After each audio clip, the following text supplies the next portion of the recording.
Chapter 608. Then there were only 5 people left in the car. They were lying on the ground with disheveled clothes. Their bodies were covered with feces, feathers, and other things. They were dirty and smelly, and looked a little pitiful. Gu Pan disdainfully fanned the air in front of her eyes. She ordered several zombies to drag them into the water to clean them and then bring them back. The 5 wet people were taken to the place where they lived by Gu Pan. Xiaoqing was playing with Little Bun. Little Bun was lying on Xiaoqing's belly, rolling and acting like a spoiled child. He looked lively and cute. The 5 people suddenly felt a little relieved. After all, Xiaoqing looked relatively gentle. In comparison, Yan Qiwe, who was sitting beside her, looked more gloomy and cold. "What's the matter?" Xiaoqing held Little Bun and asked Gu Pan. Gu Pan said, "Didn't I take people out to hunt today? These guys have been following me sneakily. I'm 80% sure they don't have good intentions, so I brought them back." Xiaoqing looked at the 5 people up and down. She didn't recognize any of them, so she said, "Where did you come from? What are your intentions for following my Pan? It doesn't matter if you don't want to say it or if you can't make it clear. I'm a very democratic person. I definitely won't feed you to the zombies," Xiaoqing said gently. Although her voice and expression were very gentle, the 5 people shivered. The leader gritted his teeth and stammered, This. Xiaoqing answered naturally. "My surname is Xiao's. Miss Xiao, the thing is, we are all from the capital. This time we came to Jiang City to discuss something with you. But we couldn't enter Jiang City. It was not easy to see Miss Pan coming out of Jiang City. But there were many zombies around Miss Pan. We didn't dare to get close to her, so we could only follow from afar." He was seriously lying through his teeth, but Xiaoqing exposed him mercilessly. "The capital? Which family is it from in the capital? You said you have something to discuss with me, but in fact, you're just here to check on the situation." That person hurriedly said, "We are from the Qin family." Xiaoqing sneered and said, "Drag him away. Chop his body into pieces and feed him to our brothers." The Qin family was her home. How could she send people to investigate? He was simply spouting nonsense. He didn't even look at the place. The leader was sweating profusely and hurriedly said, "I was just joking. Actually, I'm from the Tan family." Tan Xiao had been sitting at the side with Yan Hanqing and Yan Qiwe. The 3 of them were playing Fight the Landlord. When she heard this, she laughed. "Don't forget to slander the Tan family, okay? If my grandfather finds out about this, he'll kill all of you." Old Master Tan was still being resented by Xiaoqing. He had tried everything he could to please Xiaoqing, hoping that she would acknowledge him. In the end, someone was still trying to slander his family. If Old Master Tan were to find out about this, he would definitely come out and kill this group of people. The leader took a look. He recognized Tan Xiao. After all, she was a famous playboy in the capital city. He was sweating profusely. His sweat was about the size of soybeans, and it was rolling down his face. Actually, Xiaoqing said lightly, "I'll give you one last chance. I'll allow you to organize your words before you speak. If you're lying to me, I won't show you any mercy." He hurriedly said, "I'm from the Qian families." After the family that had targeted Xiaoqing was destroyed by Xiaoqing, the Qian family rose up and replaced them as one of the 4 most powerful families in the capital city. Although they were already one of the 4 most powerful families in the capital city, their foundation was still weaker than the other families. Therefore, they had always been ranked last among the 4 most powerful families. This was a very good opportunity. They originally thought that they could outshine others, but they didn't expect that they would be caught before they could investigate the situation clearly. "Then, what's the purpose of your visit this time? Don't tell me that you really want to investigate Jiangqing City and then give up?" Xiaoqing said lightly. The leader said honestly, "Actually, it's because of the batch of vegetables that were transported from Jiangqing City to the capital city. All the forces in the capital city want to know who made this batch of vegetables, so they asked us to follow this route. I didn't expect that we really found it. It's Jiangqing City." When Xiaoqing heard it, it was the same as what she had guessed. She knew that this day would come from the very beginning, but she wasn't afraid. In fact, she was very calm. What else did your superiors say? Tell me everything you know, Xiao Qing said lightly. The leader knew that he couldn't deceive Xiao Qing. Instead of angering Xiao Qing, he might as well tell the truth. The superiors didn't give us many instructions. However, I heard 2 points during the meeting. The superiors hope that Jiangqing City can announce the secret of your land not being polluted. If you aren't willing to do so, they will try peaceful means before resorting to force. When he talked about peaceful means before resorting to force, he felt a little bitter. If the entire capital city came, they might be able to make some trouble. Just the Qian family alone wanted to use force against Jiangqing City. Wasn't this just like the old man using the light in the toilet to look for shit? If the entire capital city went up against Jiangqing City, who knew what the outcome would be? Xiao Qing knocked on the armrest of the sofa. Her expression was unclear. It was normal to be discovered, unless the people on the other side were all idiots. As long as they had the intention and looked carefully, they would find out. Even if they were slightly stupid, they would still be able to find Jiangqing City after investigating for a long time. Therefore, she didn't even think about hiding it. Why should she hide it? Sending some vegetables home was a big sin. Moreover, this matter couldn't be hidden. However, this day came faster than she imagined. Xiao Qing thought for a long time and then said, "Only the Qian family sent people over? It shouldn't be just the Qian family. However, we didn't go the same way as them, so we don't know who they are," the leader said honestly. He was more tactful and had been cooperating. Therefore, other than being frightened, he wasn't hurt. Xiao Qing said with a pleasant expression, "I can let you go," but they immediately pricked up their ears and listened carefully. They didn't want to miss a single word. Would Xiao Qing be so kind? Why did she feel worried about letting them go? As expected, Xiao Qing smiled and said, "Go back and tell your superiors that I'm keeping the others here. Bring the ransom. If they don't pay, I'll kill them." Chapter 609. Xiao Qing looked very elegant as she lazily nestled on the sofa. She raised her eyelids and said, "I don't want much ransom. 1 level 5 crystal nucleus per person. Since you're the boss, the price should be more expensive, so I'll add a level 6 one. If you don't have a crystal nucleus, it doesn't matter. You can use food to exchange for food of the same value as the crystal nucleus. If you don't get it within a month, not only will I kill the hostages, I will also list the Qian family as an enemy that I will never interact with. Other forces or families can buy vegetables or food of the same value from me, but not the Qian family." She said lazily, "I'll leave it here. Go back and tell your boss clearly, and let him see what's good for him." The leader trembled and was about to leave when he was stopped by Xiao Qing.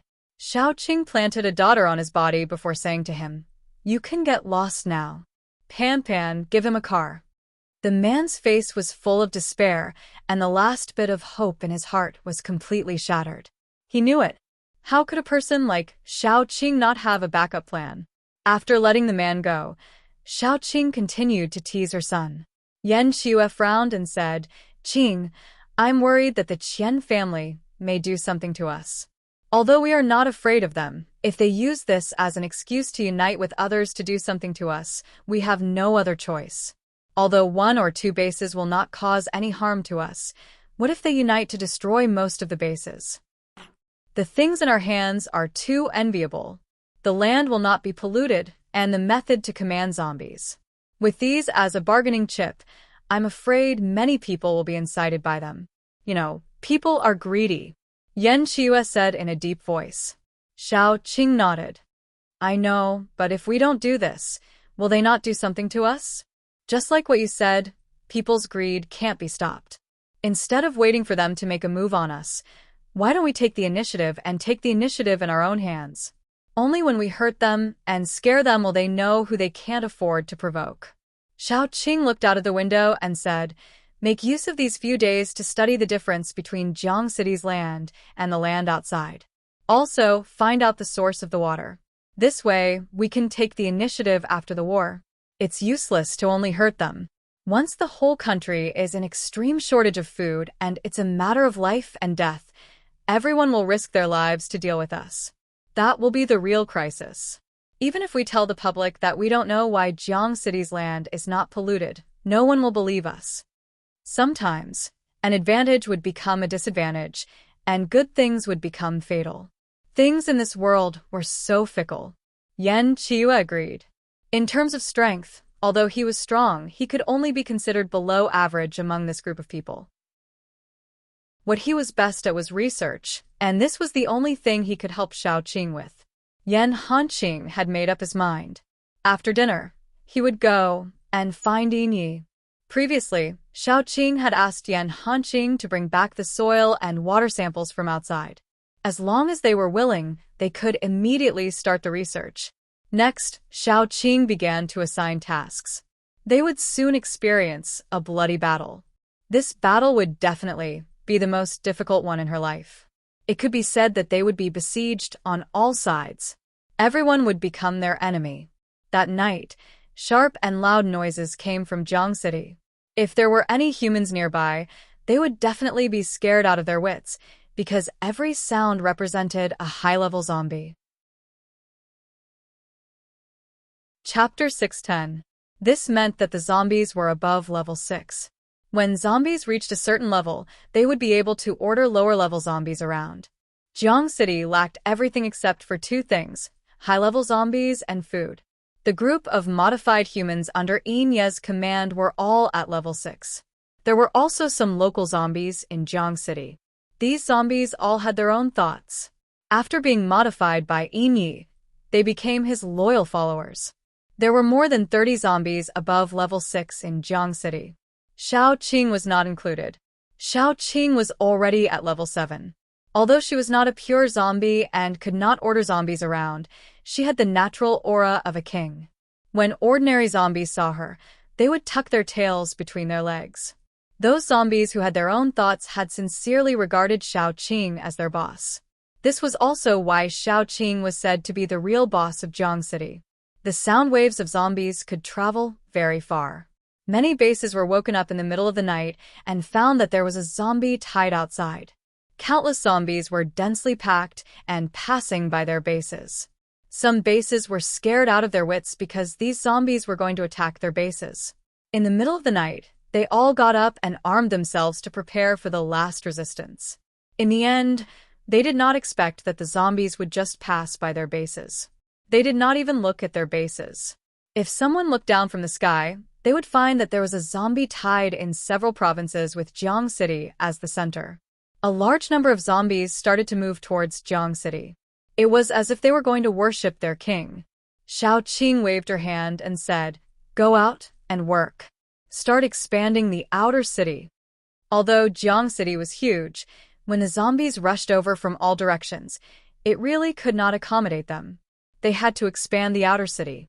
Yinye had tried to expand it a long time ago. His idea was to enclose a piece of land outside the city wall. It was like Jiang City was a circle with a big circle outside. Then on the outermost layer of the city wall, there would be defensive equipment. However, due to many reasons, this idea was eventually shelved and then picked up by Xiaoqing. The busiest ones were Tang Tianda and the zombies. Every day, the zombies would go out and pick up a lot of big stones. These big stones would be polished into a square shape and then become the main body of the city wall. Xiaoqing borrowed more than a dozen Earth paranormals from Hope Survivor Base. They were responsible for the construction of the city wall. The construction speed was very fast. After all, they had a lot of manpower. When the first wave of zombies arrived, the basic structure of the outer wall had already been built. Tang Tianda was busy planting another layer of mutant plants outside. The zombies that arrived obediently joined the construction team, so their progress was a little faster. Xiaoqing looked at the time. There was still time. The group of human leaders had always been slow, so they must have a meeting first to discuss how to attack Jiang City together. After the discussion, they began to discuss who would be the leader of such a large group. For this group of humans, they would discuss who would be the leader even in times of crisis, let alone now. It was just like in ancient times, people would fight to the death for the position of the leader of the martial arts circle. After all that, they still had to discuss how many people each base would send, how many benefits they would get after the war, and so on. At least a week had passed by the time they finished discussing everything. Therefore, Xiaoqing was not in a hurry at all. After the outer wall was built, she was very calm. Next, she began to carefully repair it. Chapter 611. They had to make sure that the outer defense of Jiang City was impregnable. After all, the outcome of the upcoming battle was very important. When the construction of the outer city wall was almost done, Qin Zishi brought a group of people over. They were originally here to transport this batch of vegetables, but they found that Jiang City was in full swing, so they asked one more question. Xiaoqing told Qin Zishi about what had happened recently, and then said to him, "Go back now and tell Godfather not to stand up for me. Just keep quiet and leave the rest to me." Qin Zishi's face changed immediately. He told the people around him to go back first and tell Grandpa Qin the news. Then he said, "I'll stay. You go back too." Xiaoqing frowned and said, "It doesn't matter whether you're there or not. Why are you getting involved? Go back and take good care of old master. That's the greatest help you can give me." Qin Zishi said calmly, "Sister Qing, listen to me slowly. I'm now a 5th level paranormal. After I broke through the 5th level, I gained another ability, which is the ability to control beasts. Although I can't tame so many mutant beasts with my current strength, I can temporarily control the beasts that you've tamed. I think this ability will be of great help in the upcoming battle. Let me stay, Sister Qing. You're in danger, but you let me go back to the happy nest in the capital. Not to mention whether Grandpa will be angry or not. Even I will feel uneasy. Besides, I believe that as long as you're here, I won't be hurt." Xiaoqing turned her head away. After a long time, she said, "Okay, I'll let you stay, but you have to listen to me. If you dare to take risks without my permission, you'll go back to the capital immediately." "Okay." Qin Zishi agreed at once. His ability was indeed very useful for the current Jiang City. So that afternoon, Xiaoqing sent a group of zombies to Gu Panpan and Gu Chuan to capture high-level mutant beasts. In the northwest direction of Jiang City, there was a large forest. There were many mutated beasts in it. These mutated beasts had been living a good life in the forest, but in the end, they were all captured. On the other hand, in the capital, the Qian family received the news. Just as Xiaoqing had expected, they immediately contacted the people in charge of many large and small bases, as well as a few big forces in the capital. They were prepared to annihilate Jiangcheng, because the news brought back by the leader of the exploration team was too shocking. If what the leader of the exploration team said was true, then not only did Jiang City have a way to prevent the land and water from being polluted, they also had a way to control zombies. If they could obtain these two methods, could the apocalypse still be called the apocalypse? No, it would be a paradise for humans. Humans would no longer have natural enemies, and the zombies would become one of the resources controlled by humans. The water and land would no longer be polluted, and humans would no longer lack food. The head of the Qian family even had a very beautiful idea. Humans might be able to rebuild the country and restore the previous technology or even higher. Moreover, with these two methods, the Celestial Empire might even become the largest country in the world.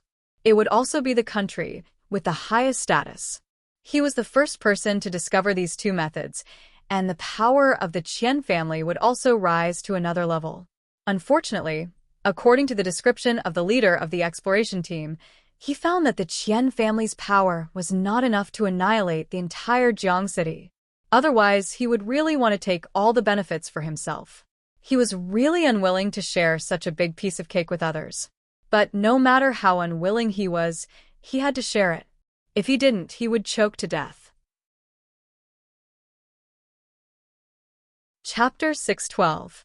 Many people came to the meeting, including most of the base chiefs of the Chinese Empire, including Yan Qiue's old boss, the base chief of S City, Meng Shun, and the others. Of course, there were also the heads of the Qin family and the Tan family. The head of the Qian family first described his idea, and then began, "I hope that everyone can contribute to this cause. Jiang City, as the largest city of zombies in the country, should have been wiped out long ago. Now that it is related to the future of mankind, it is even more necessary to do so." The rest of the base chiefs chimed in one after another. Old Master Qin was furious. He slammed the table and stood up. I'll say it right here. I won't participate in this matter. Why won't I participate? I'm not afraid to tell you that my daughter is in Jiangcheng. Whoever dares to touch my daughter will be standing on the opposite side of the Qin family. The head of the Qian family had long disliked Old Master Qin. After all, although the Qian family was one of the 4 major families in the capital, it was ranked at the bottom. Who didn't have ambition? Who didn't want to rise in status? He said coldly, Old Master Qin, do you mean that your daughter is in cahoots with the zombies? Everyone knows that zombies are standing on the opposite side of mankind. Is the Qin family planning to go against mankind? At this point, Old Master Ten also stood up. I'm also against this matter. Whoever dares to touch Jiangcheng is equivalent to touching the Tan family. The people who knew these 2 old men were in an uproar. Who didn't know that these 2 old men had been right their whole lives?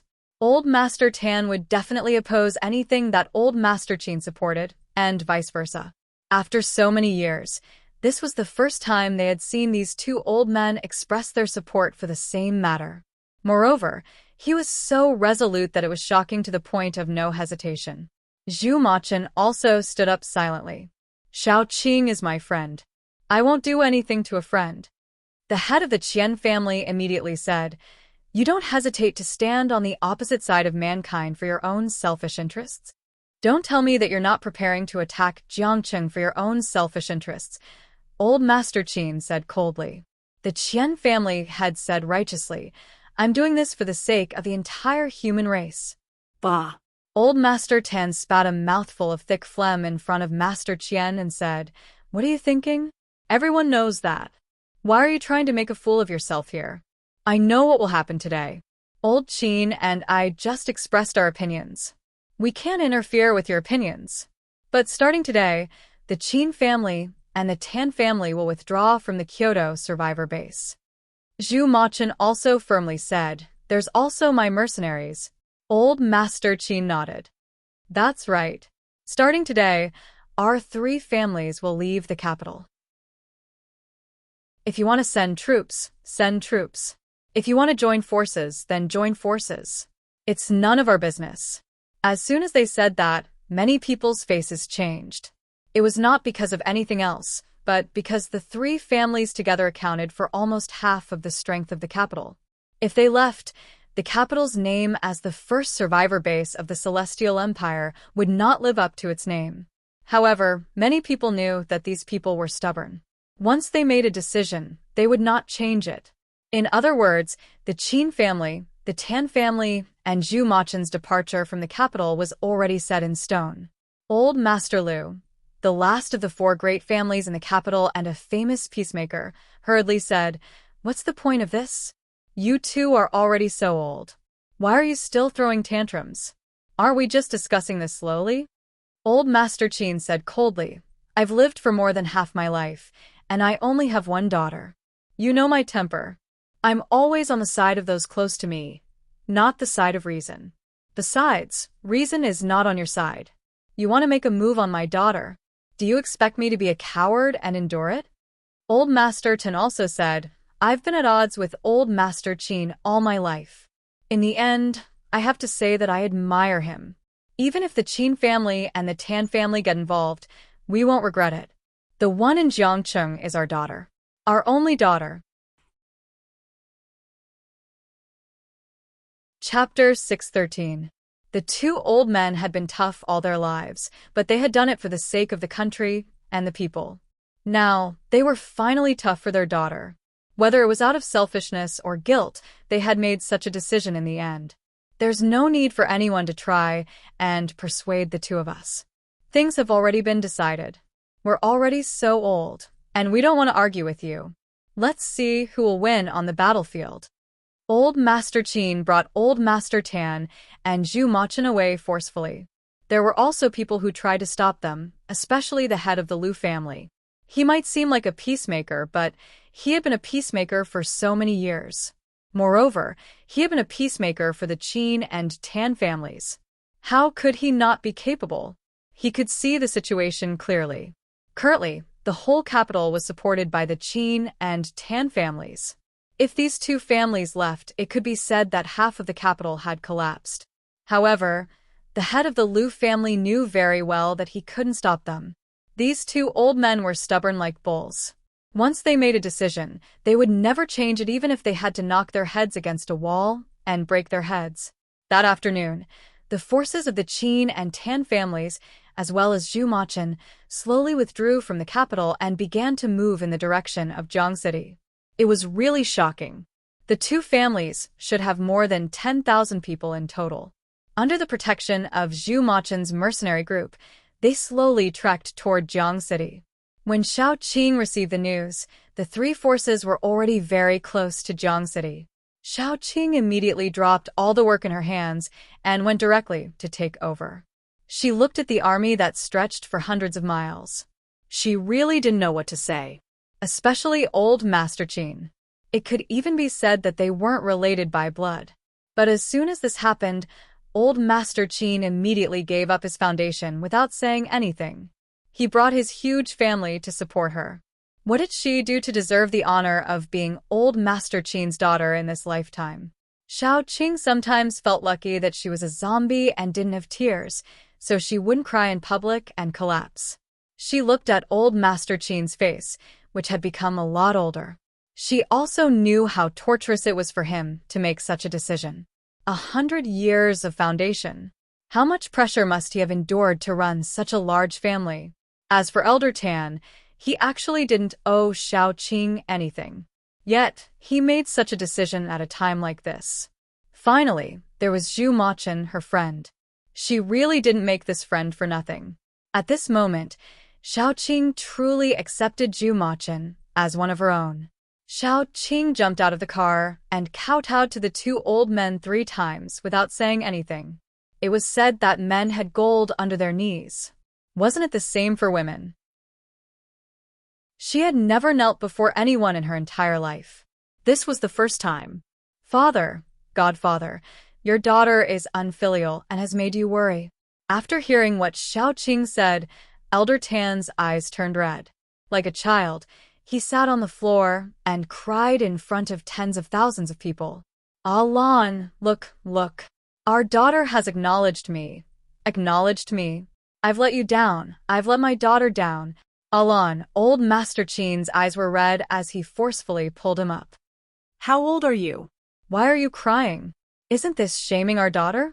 Get the hell up. As the two old men talked, they were about to cry. Yan Chiwa, who had followed them, quickly said, "Don't stand outside. Let's go home and talk." Chapter 614. Shao Qing pulled the two old men into the car first. The two old men had told their families and subordinates in advance that they were going to Jiang City, the city of zombies. What showed the cohesion of the two old men was that, except for a few people, the others were willing to move with them, even if they were going to the city of zombies. Therefore, when they saw the zombies behind Shao Qing, they were very calm. At least they looked calm. Even when they were on the way back, something happened. A beautiful woman, who looked at most 40 years old, suddenly hugged a zombie and didn't want to let go. She hugged the zombie tightly and cried. The zombie in her arms looked young. It was stooped, and its sharp nails kept extending and retracting. It looked very irritated. It roared angrily, but didn't hurt the woman. Shao Qing heard the noise, so he came down to see. He found the woman hugging the zombie and crying, so he asked, "What happened?" The woman cried intermittently, "This is my son. This is my son. My son." The zombie in her arms was only at level 5. Although it had a certain level of intelligence, it was only slightly better than a 3 or 5-year-old child. It was only able to control itself and not hurt the woman because of Shao Qing's orders. The woman told her story intermittently. She and her husband loved each other very much. She married her husband when she was 19 years old. At that time, her husband was still a poor boy. They worked hard for many years and gradually became rich. Later, they gave birth to their son, Xiao Yuan.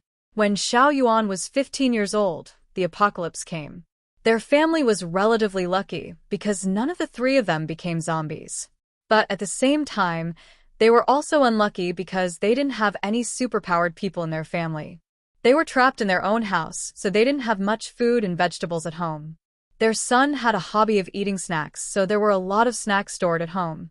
That was why they could survive for a long time. However, the food would run out sooner or later. Soon, they would run out of food at home. There were only a few pieces of chocolate left. The two of them were reluctant to eat them and left them for their son. But even so, how many days could they last? In the end, the man chose to go out to look for food. The first time, he found some food and came back safely. A few days later, he went out a second time and a third time.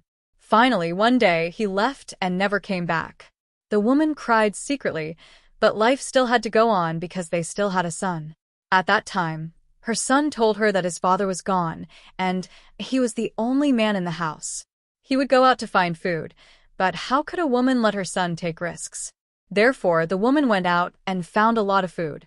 When she returned happily, the door was broken and her son was gone. The woman had despaired, cried, and even thought of death, but in the end, she persevered. She searched everywhere for her son, from the southernmost place to the northernmost place, and from the northernmost place to the southernmost place. In the end, she stayed in the capital with the most traffic. She believed that sooner or later, she would find her son. And that day really came. Once the woman started crying, she couldn't stop. She wanted to vent all the depression and despair in her heart. God knew that during these days, she couldn't sleep every night. She tossed and turned in bed, and her mind was filled with the face of her young son. There were indeed miracles in this world. Chapter 6:15. So, what if her son turned into a zombie? She wasn't afraid. That was her son, a piece of flesh that fell from her stomach. She watched him grow up with her own eyes. Xiao Qing's mood today was particularly emotional. She said to the woman, the evolution of zombies is actually still the evolution of humans. That means that sooner or later, your son will recover his memories. As long as you have the patience to wait, and your feelings can be cultivated, you can spend more time with your son. Even if he can't remember, he will be much closer to you. When we return to Jiang City, I can arrange for you to live with your son. But your son is surrounded by zombies. Are you afraid? The woman said firmly, no. She was afraid of everything, but the thing she was most afraid of was losing her son. As long as her son was by her side, she would have unlimited courage to deal with anything. Xiao Qing nodded and didn't say anything else. She was just a little envious. Unfortunately, her mother was already in heaven. Even if she was envious, it was useless. It would be very troublesome if so many people came at once. Xiao Qing had to temporarily isolate two areas in Jiang City. One area was for zombies, and the other was for humans. This was only a temporary arrangement. After everything was settled, she would think of other ways. Jiang City would become the most special city. In this city, humans and zombies would live together in harmony. This was the future of Jiang City. It would be very troublesome if a large number of people moved in, but at the same time, it also meant that Jiang City's strength would rise. The Qin family, the Tan family, and Zhu Machin were the backbone of the capital at that time. Xiao Qing didn't mind if this kind of good thing happened a few more times. After everything was settled, Xiao Qing expanded the place where they originally lived. She expanded the two-story bungalow into a large courtyard. Her family members would all live here. The two old men lived opposite each other, so they could still bicker. Jiang City entered a new round of bustling. On the other side, there were still endless disputes. Due to the withdrawal of the Qin family and the Tan family, the alliance gathered by the Qian family was powerless. The matter of gathering to attack Rivertown was delayed for a few more days. These few days were just enough for Jiangqing to take a breather. The two old men handed over all the military power to Xiao Qing. Xiao Qing started to organize the troops. Excluding the old, weak, women, and children, the remaining combat power was close to 6,000 people. 6,000 people, The fighting strength of a plate of loose sand might not even be as strong as a mercenary group. Therefore, before the battle began, she had to integrate these few teams into one and form a certain fighting force. Otherwise, they would only become cannon fodder on the battlefield. Fortunately, because of the previous woman, these people's ability to accept zombies was much higher. Who hadn't had a family member turn into a zombie? Perhaps their relatives were among the zombies in Jiang City. Humans were emotional creatures, especially under the influence of the environment. Many people even took the initiative to search in Jiang City to see if their lost relatives had turned into zombies. However, this behavior was quickly stopped. Xiao Qing was afraid that they would get hurt. Although the zombies were controlled by them, if someone did something irrational, the zombies wouldn't just stand still. Even a rabbit would bite when it was anxious, let alone a crazy zombie. Xiao Qing used the radio to broadcast several times a day. She hoped that everyone wouldn't step out of the place where humans lived and enter the area where zombies were active. Otherwise, if they got hurt, she wouldn't be responsible. Chapter 616. In fact, most of the zombies didn't have time to be provoked. Most of the zombies were building the city wall, while the rest were cleaning the houses. There were many empty houses in Jiang City, but they were all covered with dust and were in a mess. It was impossible to move in at the moment. Everyone who entered Jiang City was assigned to their own house, but they had to clean it up themselves. The human activity area was divided into 3 major areas. The area where the paranormals with combat power lived was like a military camp. It was not only the place where they trained, but also the place where they slept and ate. Of course, these paranormals also had their own homes. When they didn't have any training or tasks, they could go back to their own homes. Those who were alone and had no relatives or friends were assigned to one area. The houses in this area were generally small, suitable for single people to live in without wasting space. Those who had relatives or family members were assigned to another area. The houses in this area were generally larger, suitable for one family to live in.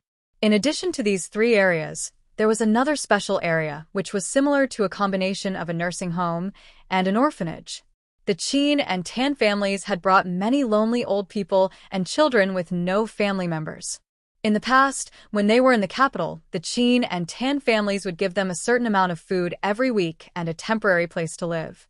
After arriving in Jiang City, Xiao Qing was very generous and directly set up a nursing home for the elderly and children who had no family members. Ordinary people who didn't have any fighting ability could come to apply for jobs. They had to take care of these people and get their own wages. Generally, the people who came to apply for jobs in the nursing home were mothers who had lost their children or young women. They were ordinary people who didn't have any fighting ability and didn't have good physical strength. They were most suitable for taking care of people. The rest of the men were assigned to work in the plantation and farm. When there were more people, there had to be rules. The rule in Jiang City was to exchange labor for food and crystal nuclei. Anyway, Jiang City lacked everything except food. She could afford to feed 10,000 people. However, he could raise any kind of person, but he couldn't raise idlers. Idlers would only cause problems. When people were idle, they would easily cause trouble. Moreover, they would develop a character of idleness and hate work. Therefore, Xiao Qing arranged jobs for everyone so that they could earn money from work to support themselves. Only the old, the weak, the sick, and the disabled, and those who could not even support themselves were qualified to enter the nursing home. All the paranormals were also divided into 2 groups. Those with high combat power were responsible for hunting, fighting, patrolling, and a series of other tasks. Paranormals with lower combat power or no combat power were in charge of logistics. For example, some water ability users were responsible for producing drinking water or watering the land. Wind ability users were responsible for generating electricity, while earth ability users were responsible for farming or construction. Within a few days, Xiao Qing had managed the entire river town in an orderly manner. She seemed to be a natural leader and was very suitable for this kind of work. Also, the backbone of the Qin family and the Tan family formed the upper echelons of Rivertown. Xiao Qing looked at the scene in front of him. He was confident that he could turn Jiang City into a paradise during the apocalypse. As long as one wasn't blind, one would be able to see that Jiang City was better than the capital. Whether it was ordinary people or paranormals, they could all live a good life here. A life that could let people see hope was the best. Whether it was ordinary people or paranormals, all of them were very motivated because they were building their future home. Chapter 6:17. And this home was beautiful. In Jiang City, one could feel the vitality, exuberant vitality, and indescribable vitality. Everyone walking on the street had faded away from the initial fear of migration and was brimming with joy from the bottom of their hearts. In fact, most people's wishes were very simple. They just wanted to live a good life with no shortage of food and clothes. On this basis, it would be better if they could live with dignity. In Jiang City, they were able to get what they wanted the most and live on with dignity. However, some paranormals who were used to riding roughshod over others in the capital were not used to living here. In the past, they were high and mighty, and they thought that they were not on the same level as others. However, after arriving in Jiang City, Shaoqing did not give them any special treatment. Although they ate very well, even better than in the capital, they were the same as ordinary people. Although the place they lived in was quite big and spacious, they did not have the same sense of superiority as before. Some people began to complain and feel dissatisfied. They thought that they were powerful paranormals, so they should be treated better than others. How could ordinary people deserve the same treatment as them? At first, they were just complaining, but later, they began to have small frictions, contradictions, and even conflicts. The most intense one was when a paranormal forced himself on a little girl and then threw a crystal core to the little girl, which was called prostitution money. Because in the capital, this kind of thing was very normal. As long as you were powerful, no one would hold you accountable. These people thought that it was not wrong for them to bully the weak because they were powerful paranormals and they were more useful than ordinary people. They had contributed more to the whole base. Just like that paranormal, he felt that throwing a crystal core to the little girl was already a reward.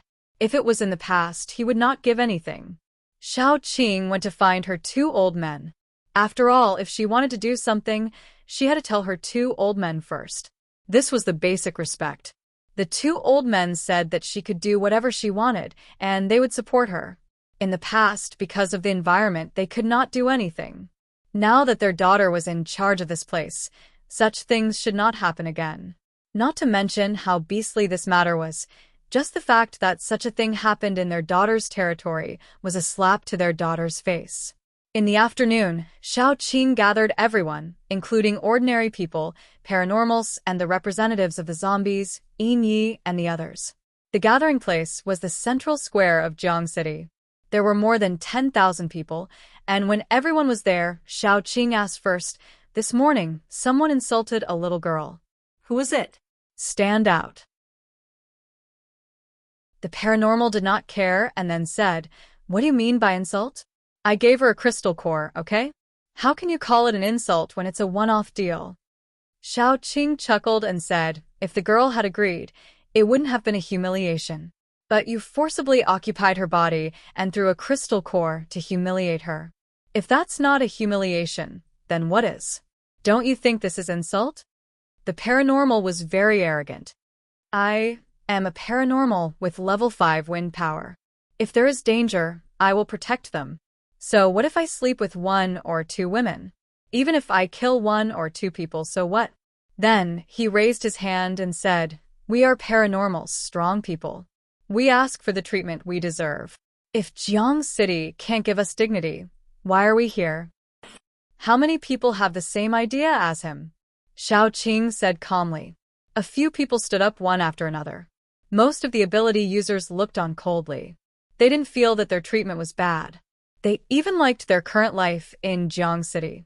Those who stood up were those who used to bully the weak in Jingdu and abuse their power. Only these few? Shaoqing looked at them with a gentle gaze. "Maybe I should teach you the rules of Jiang City. This is my territory, not the capital.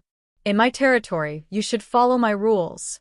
If you don't follow my rules," with that, Shaoqing smiled, but her face turned cold in an instant. Then I'll teach you well. Chapter 618. Those paranormals weren't afraid at first. There were two sentences that many people believed in. The first one was that the law couldn't punish the majority, and the second one was that there was strength in numbers. They thought that since they were all paranormals, Xiaoqing wouldn't punish them unless there was something wrong with her head. In the next second, Xiaoqing caught the troublemaker. Every time her vine leveled up, it would slowly mutate. After so many mutations, it looked like a tender green vine that didn't have any lethality. That paranormal deeply felt how lethal this vine was. The moment the sharp thorns pierced his skin, a paralyzing toxin was injected into his body, making him unable to resist. The rest of the paranormals saw that the situation wasn't good, so they wanted to take action. Xiaoqing sneered and stomped her feet. Then, Guang came out of the ground with flower wrapped around his body. Flower stretched its petals lazily, and its tentacles quickly drilled out and cooperated with the vine to catch the rest of the paranormals. After catching them, its tentacles drilled into the paranormals' bodies. After a while, Flower's petals became more delicate and beautiful. However, Flower had a sense of propriety. It didn't directly suck these people dry. It just slowly absorbed their blood and strength like tasting wine. Xiaoqing's 7th-level paranormal aura was released in an instant. Everyone felt that cold sweat was about to come out of their heads. You said that the doomsday is an era where the strong preys on the weak, so those people deserve to be persecuted by you. Since I'm stronger than you, does it mean that you deserve to be killed by me? Xiaoqing's eyes were cold, and her face was expressionless. Since you can't understand, I can only use force with you. Everyone listen to me clearly today. Rivertown is my territory, and there are rules in my territory. There aren't many rules, just two. First, listen to me. Second, you are not allowed to bully the weak and ordinary people in the city. If you want to bully the weak, you have to think about who the strongest person is. Xiaoqing chuckled and said, I don't care what bad habits you have, and I don't care if you live like a lord in other places. When you're in my territory, even if you're a dragon or a tiger, you have to lie down. If you don't want to stay, you can leave. No one will stop you. The crowd immediately kept quiet out of fear. In fact, most of them were applauding in their hearts.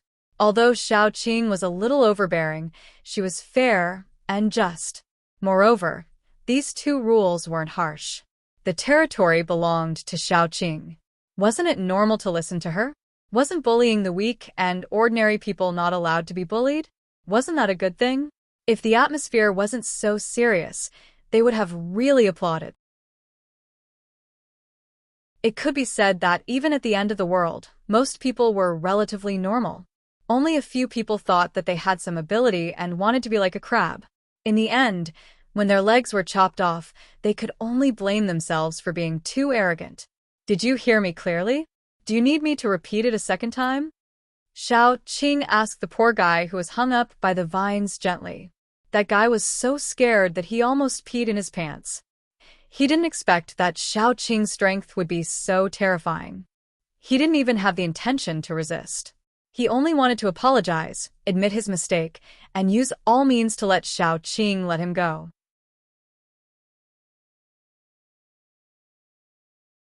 Chapter 619. Where's the girl? Come out and let me have a look, Xiaoqing said softly. After a while, a girl who looked a little haggard came out of the crowd.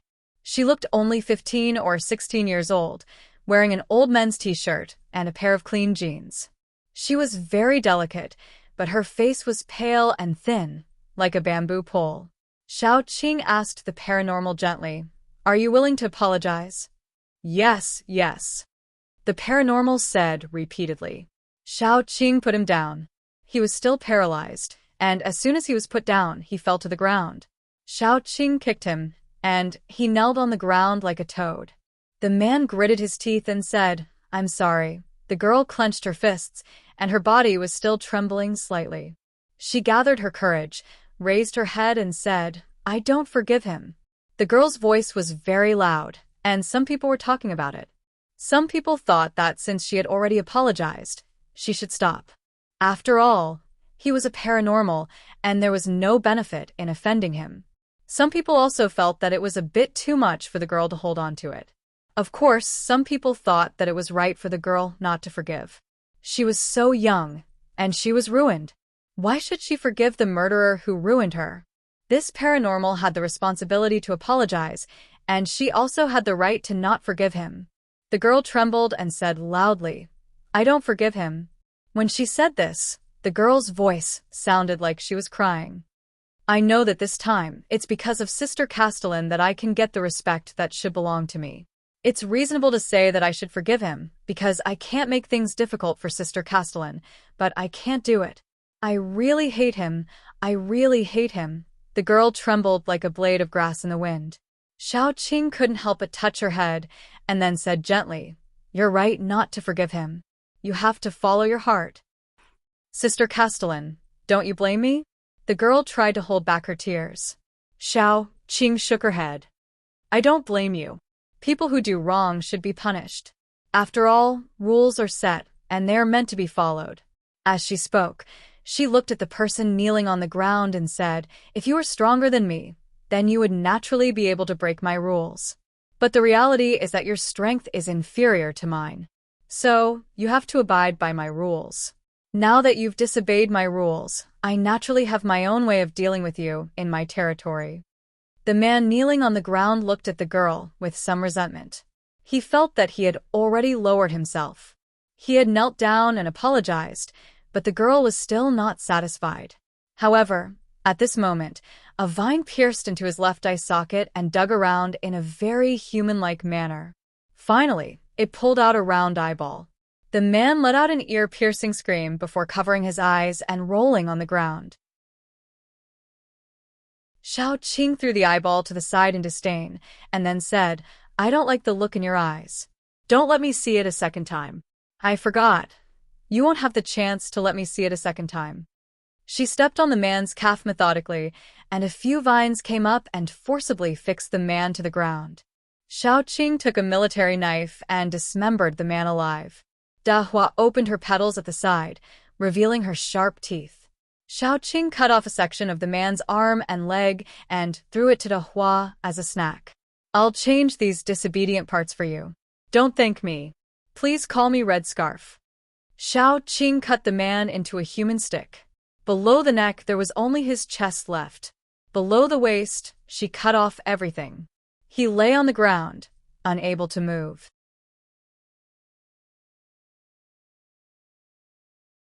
Chapter 620. This scene was really bloody. Some people's faces turned pale in an instant. Some were already secretly disgusted, but they didn't dare to make a sound. They all covered their mouths. Xiao Qing used the vines to drag the remaining people over. "Look at your own fate. Don't make me repeat it a second time. Did you see it clearly?" Without waiting for them to answer, she dragged them closer and closer to the remaining half of the man on the ground. Because they were too close, their faces were pressed against the man's body, and blood flowed into their nostrils. One of them, Yun Qi, directly stuck his face on the cross-section of the human's lower body. His intestines and other things were all stuck on his face. It made him feel nauseous, but he couldn't vomit it out. It was a very pitiful feeling. "Did you see it clearly?"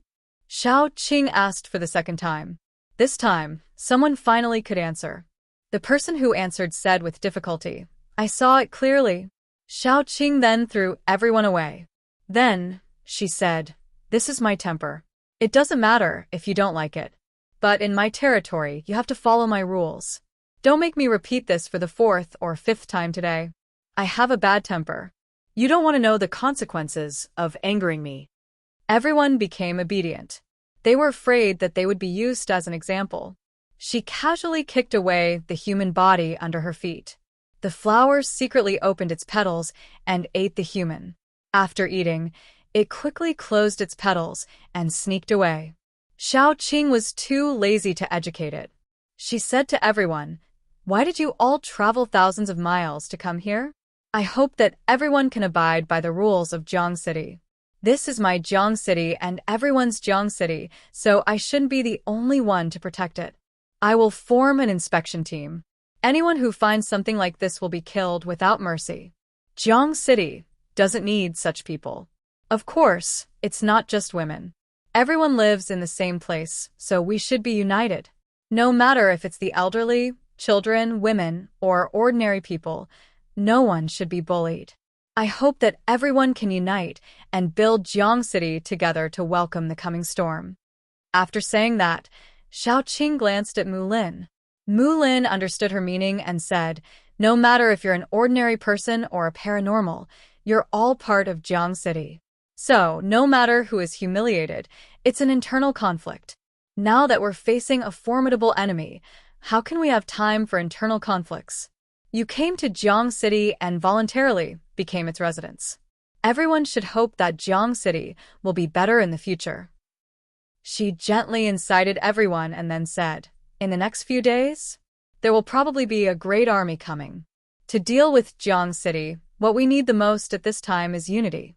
Those who know medicine, first aid, or simple bandaging, please sign up with me after the meeting. I will form a first aid team." After some simple and systematic training, you'll be prepared for the coming battle. In addition to the first aid team, there are many other things that need to be done. I will post all of them in a while. Everyone can take a look and sign up according to what you are good at. After the official business, Mulin suddenly said, "Now, everyone tell me, what should we do? Work hard to protect Jiang City. Work hard for our home." After a short silence, a voice sounded, followed by a whole group of voices. The two old men who had been watching from the side for a long time felt a little hot-blooded. Although Xiaoqing's means were a little bloody, they had to admit that the policy of conciliation was really not suitable for Jiang City in the face of a great enemy. Although the scene just now was a little bloody, after this incident, the cohesion, unity of Jiang City would be much stronger. A strong force needed a strong leader. Xiaoqing was this strong leader. They were suddenly filled with confidence for the upcoming battle. The people below were also shouting. At first, their voices were uneven. In the end, they were united, and their shouts were earth-shattering. "Work hard to protect Jiang City. Work hard for our home." Xiaoqing listened to their passionate voices and nodded with satisfaction. With more people, trouble would naturally follow. But similarly, as long as there was enough cohesion, the advantage of having more people would be fully reflected. Initially, she only had less than 40% confidence for the upcoming battle. Now, she had 60% confidence. Jiang City would definitely become better, and she would see it happen with her own eyes.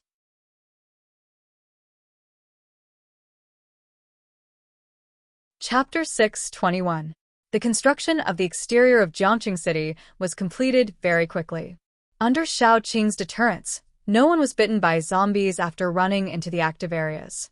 Everything was carried out peacefully and smoothly. On the 12th day after the relocation, the Qian family's team was finally formed. There were fewer people in the team compared to the first meeting. For example, Meng Xin and the rest who were close to Xiaoqing, as well as Yan Qi's old boss at the end of the month.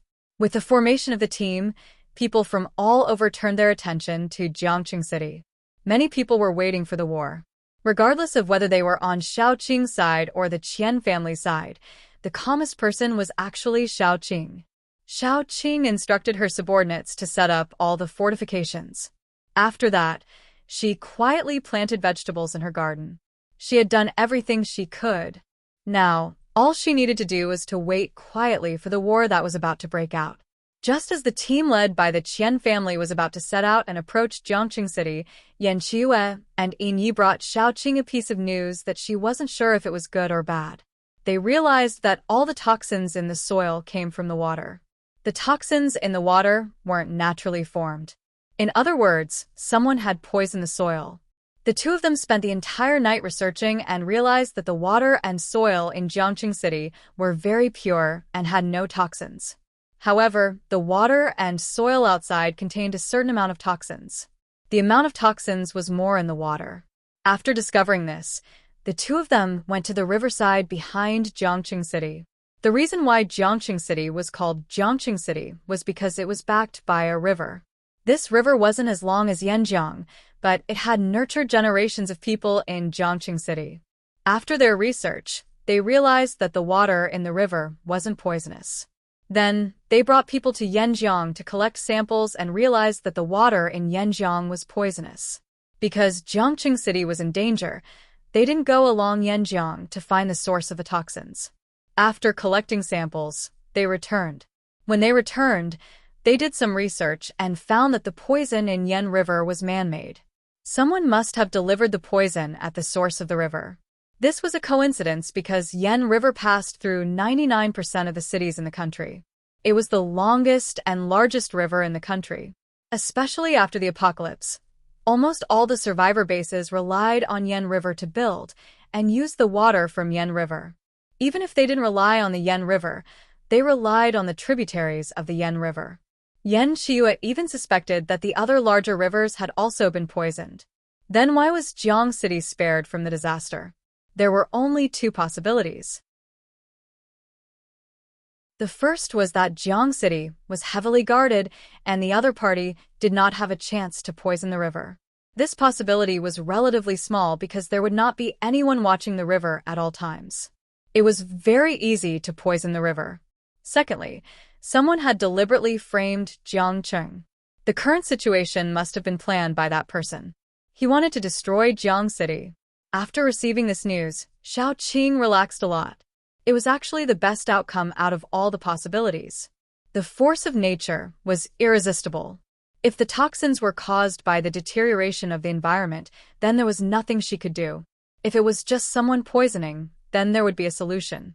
What we need to do now is to prepare for war. This battle is going to start at any moment. Even if we send someone to tell them that Yanjiang was poisoned, they won't believe us. The arrow is already on the bow, and it has to be released. Only when we hurt them and let them know whose fist is bigger will they listen to what we say.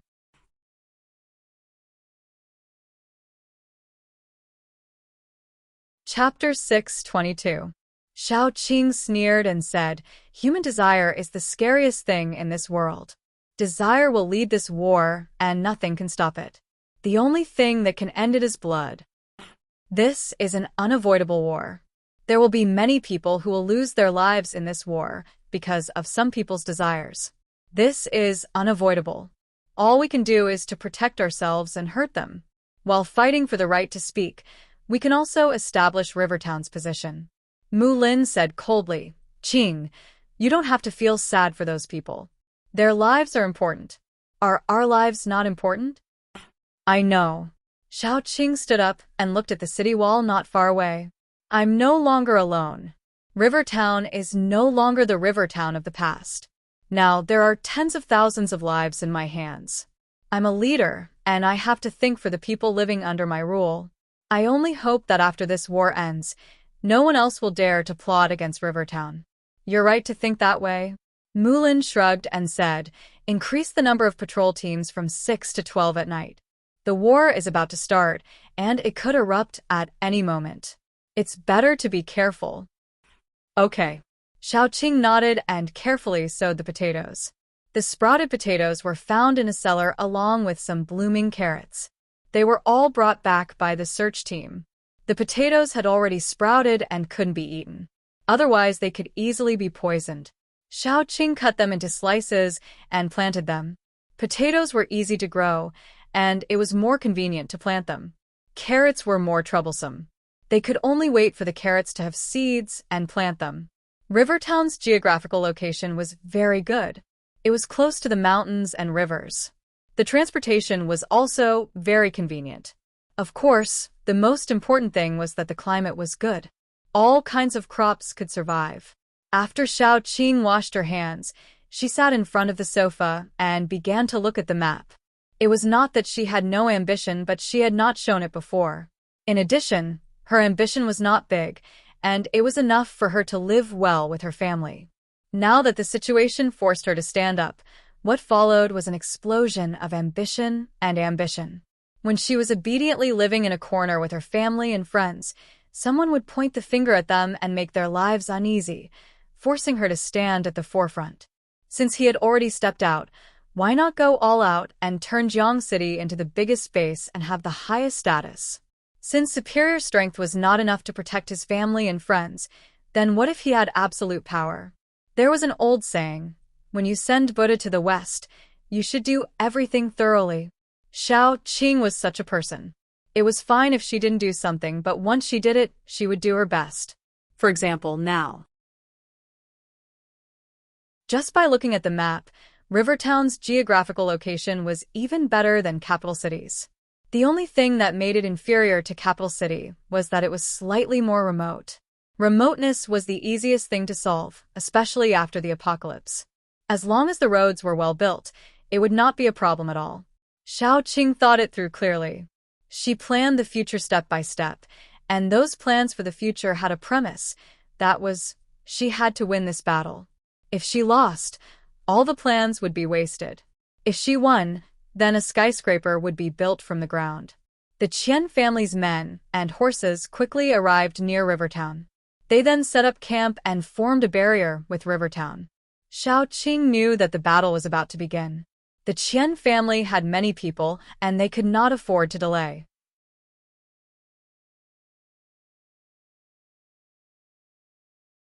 Chapter 6:23. There were so many people. How much food did they need every day? Now was the time when food was the most scarce. They must have prepared for this battle with everything they had. Shao Qing could imagine their faces. It was nothing more than, after winning, we can get the method to prevent the land from being polluted. Then we can get as much food as we want. Logically speaking, as long as the other side was exhausted, Shao Qing's side would win sooner or later. After all, as long as Shao Qing relied on Jiang City, which was such a good fortification, she could slowly wear down the other side. When they ran out of supplies, this battle would be won without a fight. It was simply too easy to win. However, Shao Qing didn't choose this simplest and most labor-saving method. She chose to fight head-on. On the night when the other group of people arrived in Jiang City, they launched a surprise attack. The time of the surprise attack was exactly 4 or 5 o'clock in the morning. This was the time when normal people were the most tired and sleepy. Logically speaking, the success rate of a surprise attack at this time was the highest. However, they forgot that in addition to humans, there were also thousands of zombies in Jiang City. The patrol team of Jiang City was divided into 2 groups. One group was composed of humans, and the other group was composed of zombies. The human patrol team was responsible for patrolling during the day, which was from 8 o'clock in the morning to 8 o'clock in the evening. The zombie patrol team was responsible for patrolling at night. That was to say, from 8 o'clock in the evening to 8 o'clock in the morning, they didn't feel sleepy at all. Even if they patrolled all night, they would be fine. It could be said that there was no free time in 24 hours a day.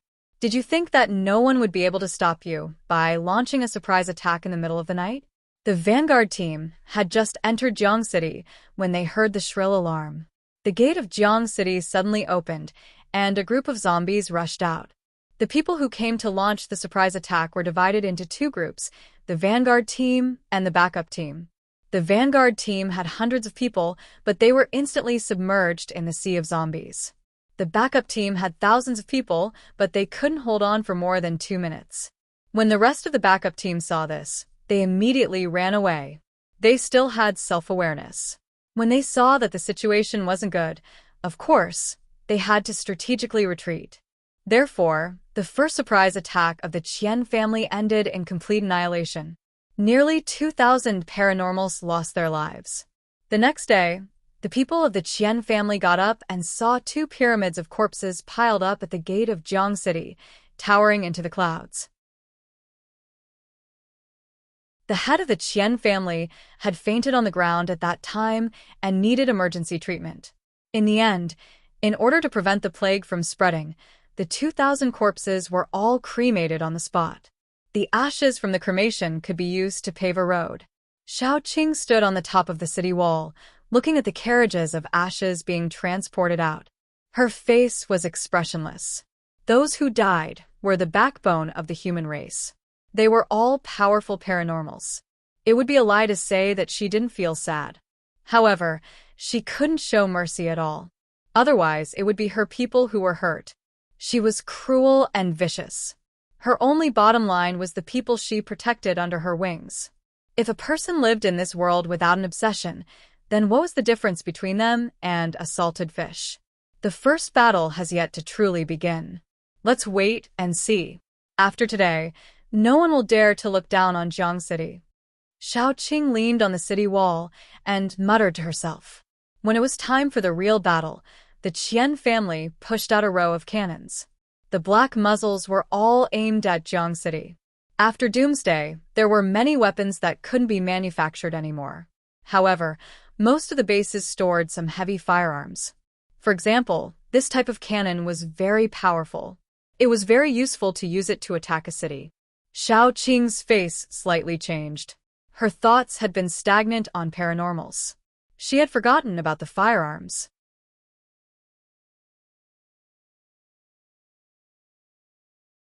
Chapter 624. It was really her fault.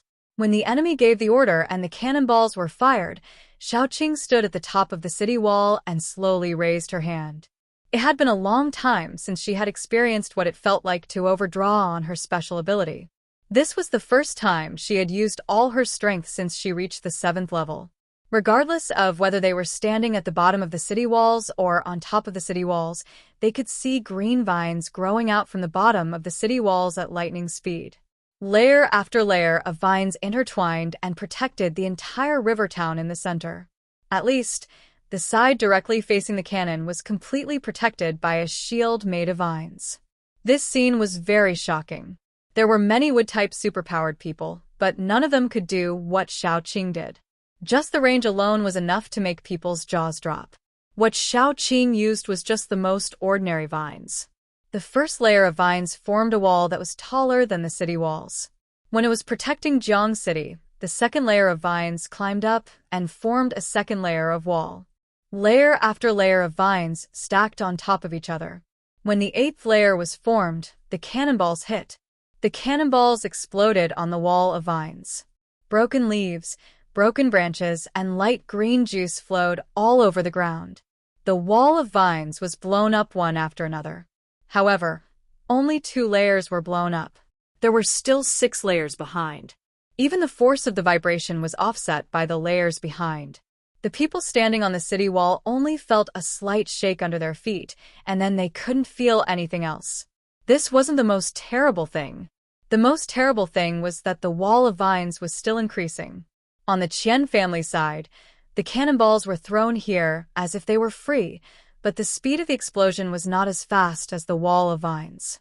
The people in charge of the Qian family's side were shocked. They had never seen a paranormal who could do this. After the shock, they flew into a rage out of humiliation. One of the people in charge jumped and shouted, "Keep shooting! I don't believe that her supernatural power is endless." The other's eyes also lit up. "Yes, I don't believe that we can exhaust her supernatural power." But after a few minutes, the person below said with an ugly expression, "Master, there are no more cannonballs. After the apocalypse, it was difficult to even fill one's stomach, not to mention making firearms. The military factories had stopped production long ago, and the ammunition was limited. This time, they had prepared a total of 500 rounds of ammunition, but they did not expect that all of them would be used up on the city wall. Not only did they not manage to knock down a single stone, they did not even manage to knock down a single stone. All of their energy was wasted on the vines. At this moment, the Qian family's morale was almost gone. They were dumbfounded. Was there really such a powerful paranormal? With his own strength, he could withstand hundreds of artillery shells without any signs of exhaustion. Compared to the low morale of the Qian family, the people of Jiang City were cheering. Xiaoqing was powerful, which meant that Jiang City was powerful. After all, Xiaoqing was the boss of Jiang City. In fact, Xiaoqing was already exhausted at this time. She hadn't felt this kind of exhaustion for a long time. Suddenly, she felt weak all over and had a terrible headache. But she had to hold on, she couldn't fall. "First echelon, get ready." Xiaoqing gritted her teeth and shouted. "Yes." Qin Zishi saluted seriously. He looked like a professional. He went down the city wall with several paranormals and began to prepare. Hundreds of cages were pushed to the door. Inside the cages were ferocious mutant beasts. These mutant beasts were all tamed by Shao Qing's people. They were waiting for today's battle. Although the Qian family's morale was low, they had already come to this point. If they stretched out their head, they would be stabbed. They gritted their teeth and wanted to fight.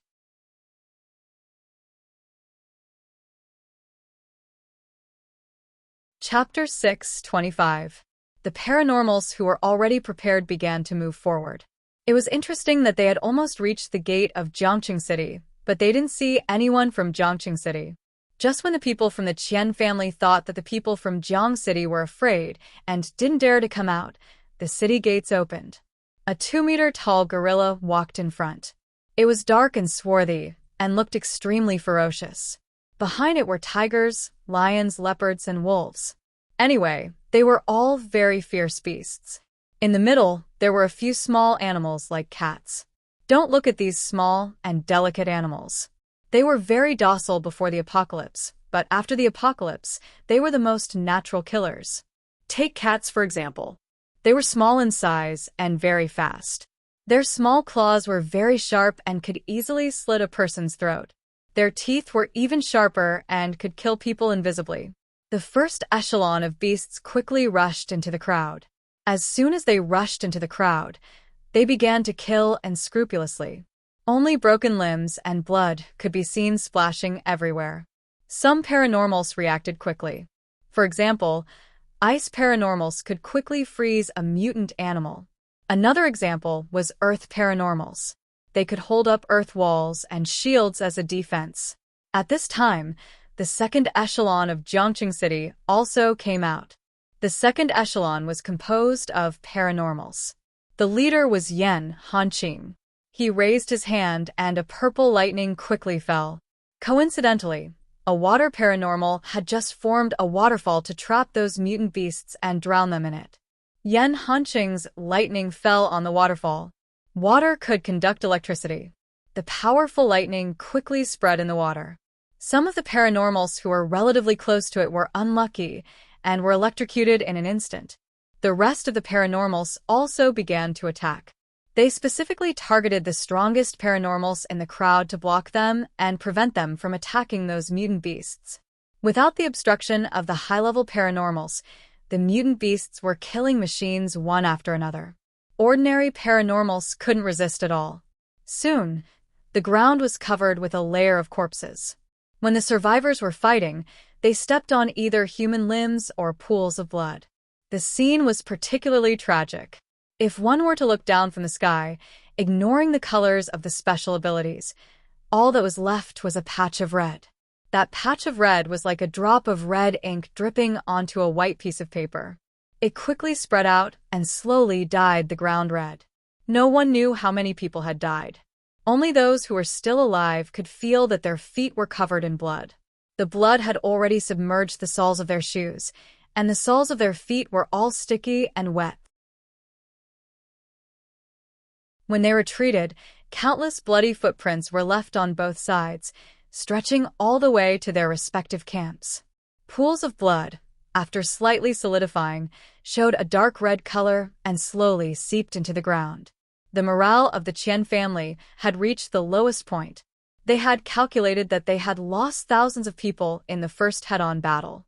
These thousands of people were all high-level paranormals. They were the backbone of their dozens of bases. All of them were killed in this battle. The most important thing was that this was only the first head-on battle. They had suffered heavy losses. What was left in Jiang City were only dozens of beast corpses. Very few people had died. As everyone knew, zombies were the most abundant in Jiang City. In other words, the main force of Jiang City hadn't appeared yet. The senior members of the Qian family's team had already said, "Why don't we retreat? If this goes on, we won't even have the chance to win."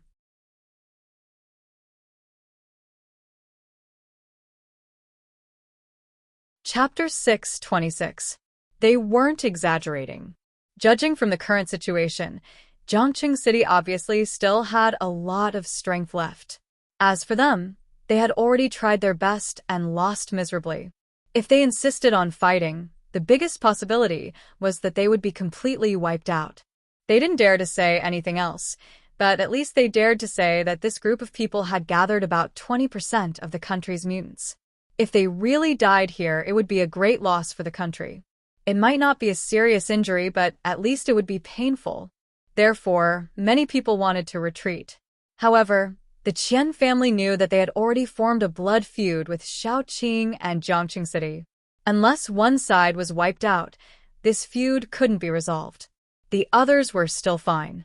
Once they scattered, no one would know that they had participated in the battle against Jiangqing City. At most, they would deny it. After all, they weren't the masterminds.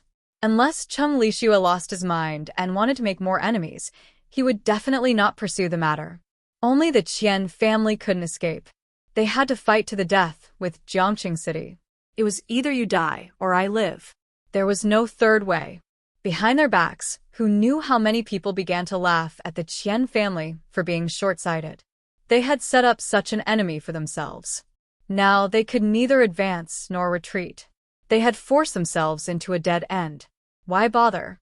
However, if they wanted to be the one who stood out, they should have thought of the consequences of standing out. They would either fly high enough or be shot down with a slingshot. After the first confrontation, the morale of the Qian family was broken. It couldn't be said that their cohesiveness was too weak. It could only be said that Jiangqing City was too strong. They could still resist a needle to an awn. But what if the awn was a bullet? It was like throwing an egg against a rock. The result was obvious. On the night when the battle ended, a group of people who thought they were wise withdrew from the battle and ran away. The head of the Qian family was so angry that he couldn't catch his breath and almost lost his life. When it was close to midnight, they had no choice but to hold a mobilization meeting. The head of the Qian family shouted at the top of his lungs, "Is there any use in running away now? No. We have already taken action against Jiang City. Once Jiang City recovers, they will definitely not let us go. The only thing we can do now is to gather our strength and fight them once more. It's either you die or I live." Look at those people. What's the use of running away now? They have also attacked Jiang City. Jiang City will not let them go. Who would let them go when they have the strength to kill their enemies? Some people felt that it made sense. There was no turning back. They had already reached this point. What was the use of regretting? They had no way out. Even if there was a cliff in front of them, they could only force themselves forward. After this mobilization meeting, the hearts of the people were at least stabilized. Only a small portion of such a large group had left, and they had not suffered any serious injuries. After they rested for a while, they launched the second head-on battle. At this time, Qin Zishi had already been carried back. After he commanded these mutated beasts, he had completely overdrawn his supernatural ability. Those who came out standing and those who came back lying down would not be able to recover without at least 10 days or half a month. However, he had really made a miraculous contribution this time. With him, many fewer people in Jiangqing City would die. Shaoqing waved her hand and said to him, "Have a good rest. Leave the rest to us." As mentioned before, what was the most abundant in Jiangqing City? The most abundant zombies.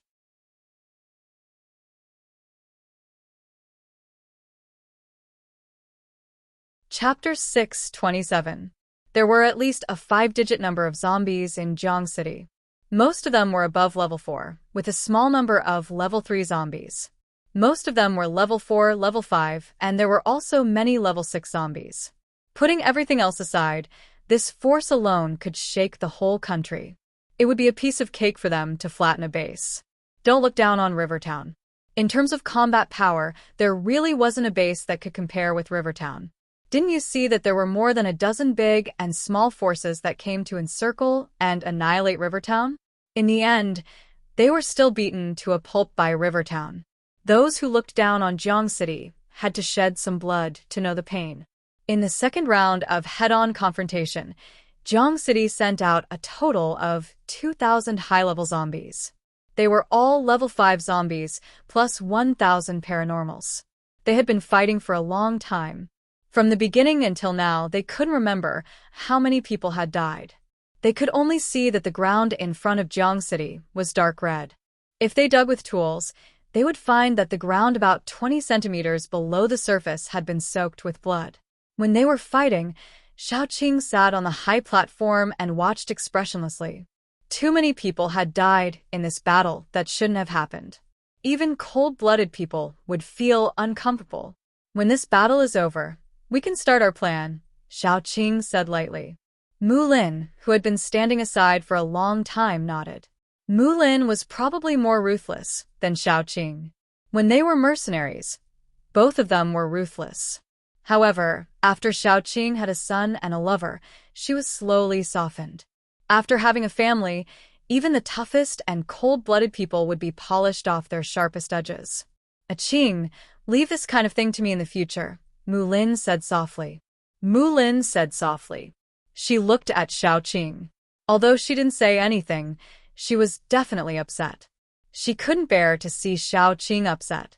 Seeing her upset made her feel even worse.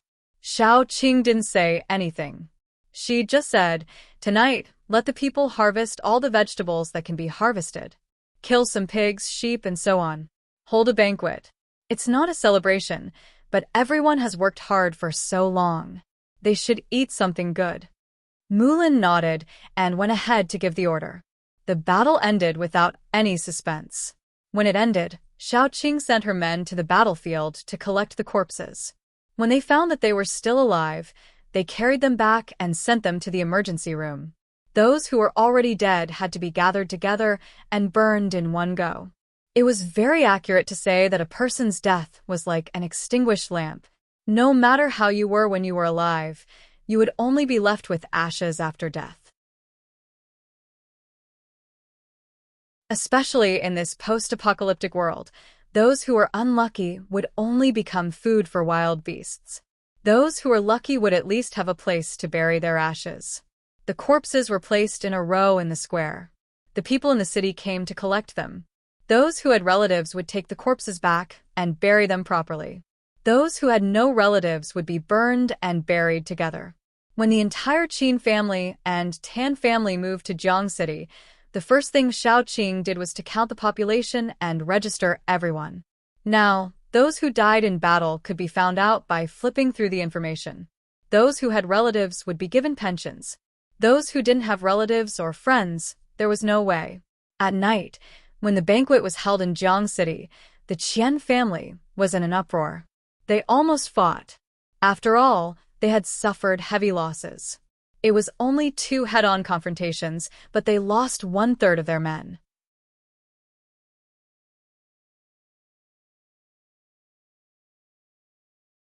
Chapter 6:28. If they were to fight another 2 rounds, wouldn't they be completely annihilated? No one was willing to fight a battle that they were bound to lose. More and more people wanted to retreat. Even if the Qian family had hundreds of mouths and each of them was eloquent, it was useless. After all, the truth was right in front of them. They didn't even have a 10% chance of winning. Why should they waste their time and manpower here? Before the sun rose, almost 1/3 of the people had left. When the sun rose, people from Rivertown came out with loudspeakers. Not to mention the Qian family, even people a few miles away could hear it. People on the other side, listen up. Our boss has something to say. Mu Lin tried the loudspeaker. When he found that there was no problem, he started to shout, "Our boss said that the Qian family is our enemy, and we won't rest until we're dead. However, the others aren't. If you're willing to leave, you can leave now. Rivertown will definitely let bygones be bygones." After shouting the same words a few times, he said again, "I'll give you an hour. After an hour, Rivertown will launch our first attack. If you're still here, don't blame us for being merciless. We'll treat you as the Qian family and deal with you." After shouting for 10 minutes, Mu Lin stopped. He started to organize the people and prepared for the first attack. He believed that most people weren't stupid. When they saw the situation, they knew what to do. Moreover, they had already pointed out a clear path for these people. If they didn't take the clear path and insisted on sending themselves to their deaths, there was nothing they could do. They could persuade other things, but if they insisted on sending themselves to their deaths, how could they persuade them? The moment Mu Lin shouted his words, the other side really scattered like a swarm of bees. They had gathered for the sake of benefits, but they had scattered for the sake of their own lives. The head of the Qian family sat on the ground with a dispirited look. This was because he knew that this time it was really over. He couldn't escape. He couldn't fight. Other than waiting for death, what else could he do? 2 days ago, when someone tried to escape, they would still try to persuade him or stop him. But now, they had completely given up. If he wanted to leave, then leave. They couldn't stop him from escaping. Even some of the subordinates of the Qian family also ran away with the fleeing team. This was clearly a case of monkeys scattering when the tree fell. Although they used to rely on the Qian family for a living, they were not so loyal that they would give up their lives for the Qian family. Husband and wife were birds in the same forest. When disaster struck, they would fly away separately. Moreover, it was a group of people who had gathered together because of benefits. It didn't even take an hour. In less than 10 minutes, all the people were gone. Shao Qing sent out several squads of paranormals and zombies, preparing to clean up the Qian family completely, leaving no one alive. Not only that, but she also prepared to go to the Qian family's base camp after the battle and kill those who stayed behind. Don't blame her for being cruel. If you cut the weeds without removing the roots, they would grow again when the spring breeze came. At the same time, Shao Qing began to contact the rest of the families on the other side. She was going to have a meeting to figure out who had poisoned the Qian family. As long as this matter was not figured out, Jiang City would not be peaceful. Only when the source of the trouble was figured out could this matter really come to an end. The Qian family had lost their fighting spirit. When they sent people to clean up, they didn't encounter much resistance. Shao Qing had already given an order before that they didn't need to leave anyone alive. It was enough to kill all of them. In addition to some people who were responsible for encirclement and suppression, there were also some people who were in charge of cleaning up those who had escaped. Anyone who wanted to escape was guarded in all directions. It was impossible for them to escape. The battle was soon over. Shao Qing's side had very few casualties. Yan Hanqing, who was in charge of leading the team, was commanding people to clean up the battlefield. The heads were placed on one side, and the corpses were placed on the other. All the corpses were collected and burned.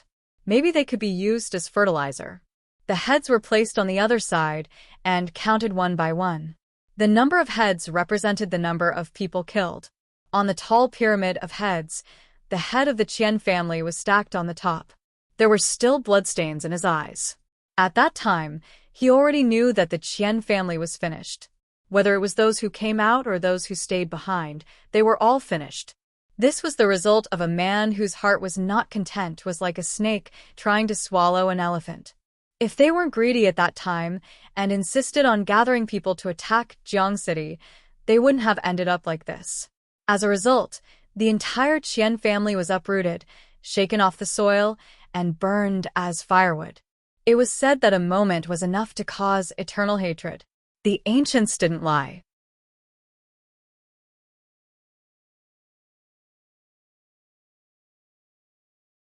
Chapter 6:29. After killing everyone in the Qian family, Shao Qing sent out a message to invite the leaders of the biggest bases for a chat. While chatting, she sent people out to destroy the Qian family in the capital city. Shao Qing had already sent out the message that no one who is still alive should be left alive. Don't blame her for being cruel. When the Qian family attacked Jiang City, they should have thought of this day. No matter what the result was, it was their own choice. No one forced them to make a choice. Therefore, it wasn't pitiful for them to end up like this. The only pitiful ones were the old, weak, women, and children of the Qian family. It was a pity that they trusted the wrong person. It was a pity that their surname was Qian. That was all. The invitation that Shao Qing sent out had only 2 sentences. The first sentence was to invite them to Hope Survivor Base to gather. The second sentence was that the reason for the gathering was that she had found the reason why the land was contaminated. Why didn't they gather in Jiang City? It was because Shao Qing knew that Jiang City was her base. There weren't many base chiefs who dared to come alone or bring a few people with them. In order to make them feel at ease, they chose to meet at Hope Survivor Base. Hope Survivor Base was in a cooperative state with them. The young base chief, Tang Tianda, was working for Xiao Qing. Therefore, they were trustworthy. When Jiang City was attacked, Hope Survivor Base sent some supplies and people over. Xiao Qing didn't want to be a burden to them, so she sent them back. After all, Hope Survivor Base had just gained a foothold in the country. It wasn't easy for them to be involved in this incident. It would be too much. Moreover, their relationship wasn't as close as Xiao Qing's relationship with the Qin family and the Tan family. They didn't need to go to this extent. It was already a great friendship that they were willing to send people over to help and bring supplies. When the few base chiefs first received the news, they were very hesitant. If they went, they would have to worry about whether it was a conspiracy. If they didn't go, look, a few base chiefs had joined forces to attack Jiang City. In the end, all of them were annihilated. The Qian family, who was in charge, was even more miserable. Not a single person survived the battle. It was still fine if they didn't make it back from the battlefield. The people from Jiang City came to the capital city openly and exterminated the Qian family openly. Their actions were swift and decisive, and they didn't even have the chance to react. In their eyes, Xiao Qing was simply a lunatic, and a powerful one at that. Ordinary people couldn't afford to provoke her. They thought about it carefully, and finally realized that they had to go. There were 3 reasons for them to go. First, Xiao Qing set the meeting place at Hope Survivor Base instead of Jiang City, which showed enough sincerity. Second, if they didn't go, they were afraid that Xiao Qing would suddenly go crazy and bring tens of thousands of people and zombies to destroy their base. This kind of thing was absolutely possible for a lunatic to do. Third, the information that Xiao Qing revealed to them was indeed what they wanted to know. If Xiao Qing really had a way to improve the current situation, or if she knew why the land was polluted, then they had to go. So after thinking about it, all the base chiefs finally gritted their teeth and replied to the letter, saying that they would meet at Hope Survivor Base on time. After the letter was sent, Xiao Qing didn't care anymore. It was their business whether they came or not. Anyway, she had already made things clear, so there was nothing they could do if they didn't come. Among the people who came this time, there were 2 acquaintances. One was Meng Shen, and the other was Yan Pingshen. Both of them knew Xiao Qing not long after the apocalypse. However, there were so many things that Xiao Qing didn't have the time or opportunity to go back and see them. Gradually, they became a little unfamiliar with each other.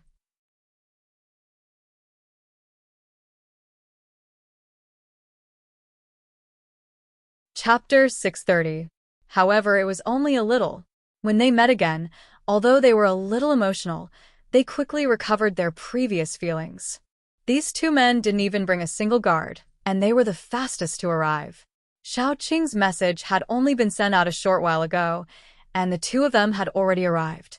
It was as if they had immediately packed their things and rushed over the moment they received the news. Xiao Qing never liked to express her gratitude to others, but she could clearly see this kind of supportive attitude. She immediately asked someone to arrange their accommodation, and then they had a meal together. Yan Pingshen was still the same, but Meng Shen seemed to be quieter. The few of them gathered together and had a simple chat. They didn't say much. After about 4 to 5 days, everyone was present. Xiao Qing and the host, Tang Yaozu, were in charge of arranging the itinerary. To put it bluntly, it was a simple tour around the base and a meal. Then they sat together. Xiao Qing was the most direct person. She went straight to the point. A few days ago, I don't know who spread the news and even sent people to deal with Jiang City. Everyone has seen the outcome of the matter. Fortunately, 2 days ago, my subordinates discovered a problem. That is, all the land and water sources were polluted, but it wasn't because the environment was evolving to be bad. After piquing everyone's curiosity, she didn't keep them in suspense. She only said, "This is a conspiracy. It's not only targeted at Jiangcheng but also all the bases. Because I discovered that the reason why the land and water sources were contaminated was because someone had poisoned the water sources." Her words were like a stone that stirred up 1,000 ripples. Everyone was stunned. How could it be poison? What kind of poison could contaminate 99% of the bases in the country? A few of the base chiefs began to whisper to each other in private. Xiao Qing slammed the table. Then, she said, "Be quiet and listen to me. Besides, I also discovered that Yan River and its tributaries were poisoned, but the waters near Jiangcheng were safe. Then, the question is, if the person who poisoned the water had the ability to affect the whole country, why didn't he poison Jiangcheng too? Think about the Qian family that attacked Jiangcheng some time ago. The reason is self-evident, right?" Someone immediately plucked up his courage and said, "Who knows if it was Jiangcheng who poisoned the water? After poisoning the whole country, only Jiangcheng wasn't poisoned. Since they were discovered, it's possible that they turned around and blamed us." Xiao Qing sneered. "Then," she said, "if I had the intention to poison you, I would have poisoned your cheap mouth mute first. I'm sick of hearing it." That person was so angry that his face turned green. He slammed the table and wanted to stand up. In the end, he was held down by the people beside him. Although his guess was indeed possible, his words were too harsh. It was normal to be slapped in the face. He couldn't blame her for having a bad temper. After Xiao Qing finished scolding, she sat down. Her face was cold. She said, "If you have any doubts, you can speak. I'm a democratic person. You can speak your mind." Then no one spoke. She was democratic? They really couldn't tell. Now was the time to ask her for help. No matter what, they couldn't offend her. "If no one has any objections, I'll continue. After my people found out that the source of the poison was in the water, they did a detailed investigation. The reason why I called everyone here is to explain this matter clearly to everyone. Then, each of you can contribute to find the source of the poison. Once the matter is resolved, everyone will be happy. To put it bluntly, this poison incident didn't affect Jiangcheng. I can ignore it. However, I'll take care of this matter because I don't want trouble in the future. If any of you have opinions about me, it's okay. Just hold it in. If you want to throw a tantrum, don't do it in front of me. Otherwise, don't blame me when you die," Xiao Qing said coldly. "My words aren't nice to hear. You can put up with it. If you don't, it's okay. Anyway, this is my territory." All the base chiefs and higher-ups were speechless. If anyone has any opinions, you can speak up. After all, we're going to cooperate soon. Xiao Qing said lazily, "Don't cause trouble and hold me back when we start cooperating.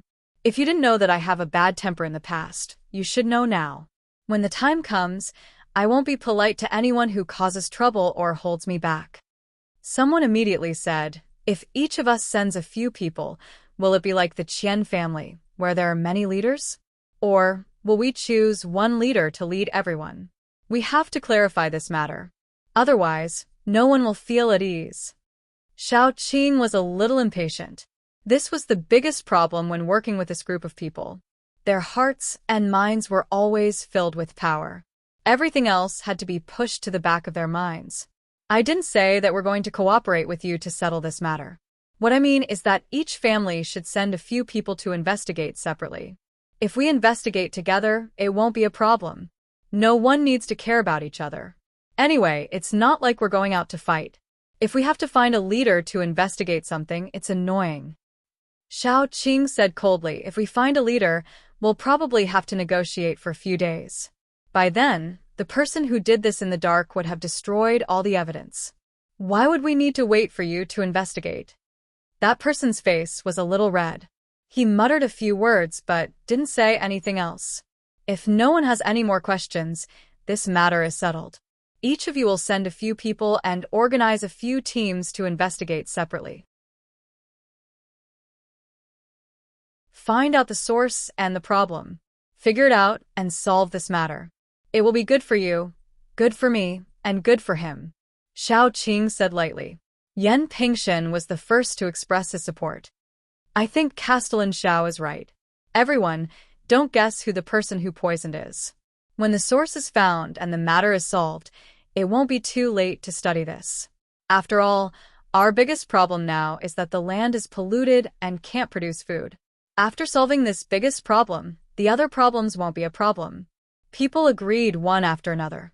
Although they didn't like Xiaoqing very much, they had to admit that this time it was really thanks to Xiaoqing.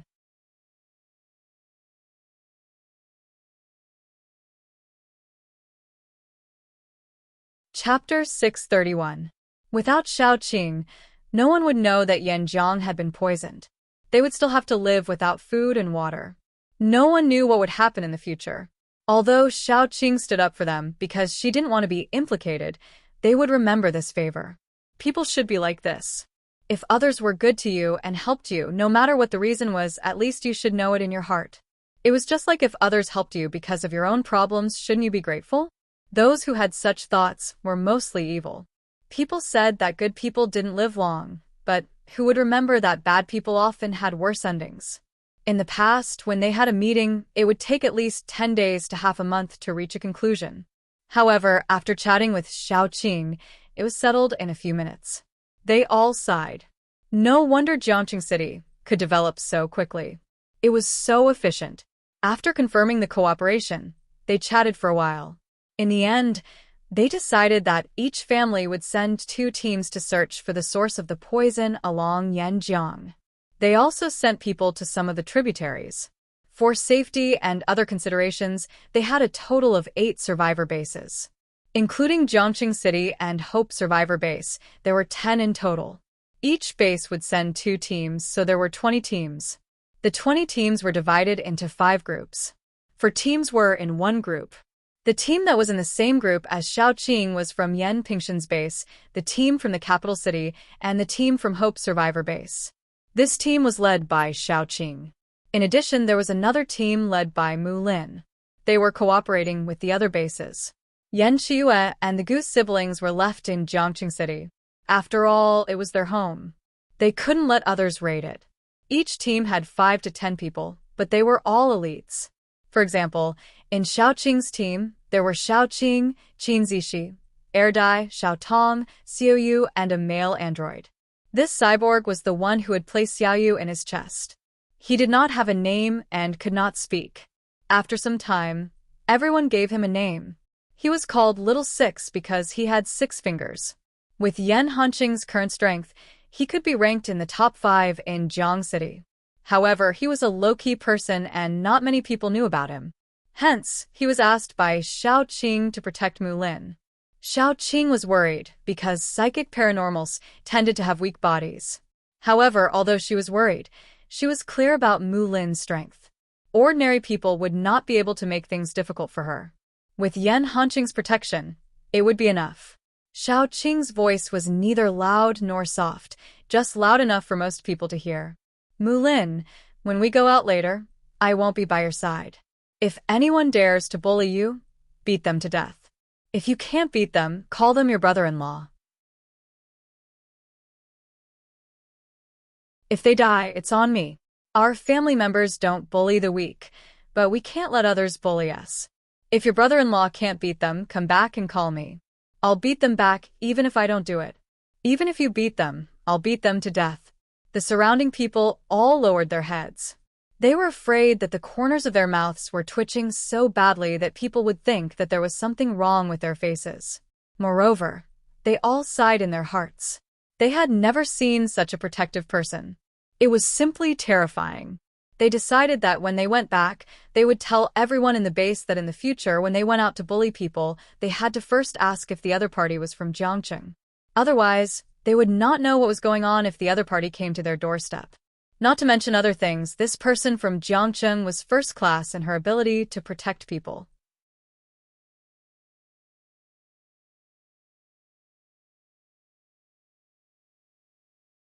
Chapter 632. After the teams were divided, it was time to set off. Each team would be responsible for one branch. They would follow the branch river to check out the branch. The rest of Yanjiang would be left to Xiaoqing's team. Therefore, when they reached a certain place, they would have to split up. Xiaoqing led the rest of the team in the direction of Yanjiang. Xiaoqing's team's survival in the wild had shocked many people, and this time was no exception. Before lunch, each person had a glass of milk, for dishes, and a soup. After lunch, there were desserts. A group of people who were eating dry food stared at them in a daze. They had never seen such a comfortable life in the wild. They did not know that Xiaoqing's team had skipped the afternoon nap because they had something important to do. Mengxin's team was much happier. They could go over to eat. After lunch, they officially arrived at Yanjiang. Yanjiang was very long and wide. Zombies did not like places with a lot of water, so they did not encounter any zombies along the way. Of course, there were Erdai, Xiaoyu, and Xiaoqing here. There were not many zombies who would dare to offend them. Therefore, they didn't encounter any danger along the way. They smoothly finished the first half of the exploration, but they didn't find anything. If we continue forward, we will reach the source of Yanjiang. Can we really find the place where the poison was used? Someone could not help but doubt. The poison should have melted when it entered the water. Even if someone poisoned us, how would we know what kind of poison they used and where they used it? Yeah, the poison must have melted into the water. Wouldn't our efforts be in vain? Another person said. Xiaoqing could not help but roll her eyes. Then, she said, the poison has spread throughout Yanjiang, including several major rivers. It has almost poisoned the entire Celestial Empire. The poison has not weakened until today. Tell me, what kind of poison can melt when it enters the water? Can it exist in living water? Can it reproduce on its own? I know that some of you are stupid, but I didn't know that you are that stupid. Yanjiang is not a pool of stagnant water. Once you put poison in, the poison will remain. Yanjiang is a living water. New water will replace the old. Then there must be a place that is the source of the poison. If you still don't understand what I'm saying, then go back to where you came from. Xiaoqing realized that when she was with this group of idiots, she couldn't help but become a sharp-tongued boy. He really didn't know how these people managed to support those bases. Could it be that a group of brainless people ruled over another group of brainless people? It's just that he hasn't figured it out yet. Someone muttered softly. Don't say it out loud. It's embarrassing. Even if you don't feel ashamed, your boss will feel ashamed. It's a miracle that the base hasn't closed down after using someone like you as a senior, Xiaoqing sneered and said. No one said a word. No one wanted to bump into her. She was already spewing poison from her mouth. If they bumped into her, they would probably be bitten to death. Thus, the group set off again. When they were about to reach the source of the Yen River, they finally encountered an obstacle. The person who came to stop them was the woman who was hugging the skull from last time. Beside her was a huge snake that was at least 10 meters long. It had a human head and half a human body. If that was all, it would be fine. At most, it would look like a snake with a human head. But this one was different. It had a snake head. On top of the snake's head, there was half a human body. It looked like she had taken root in the snake's brain.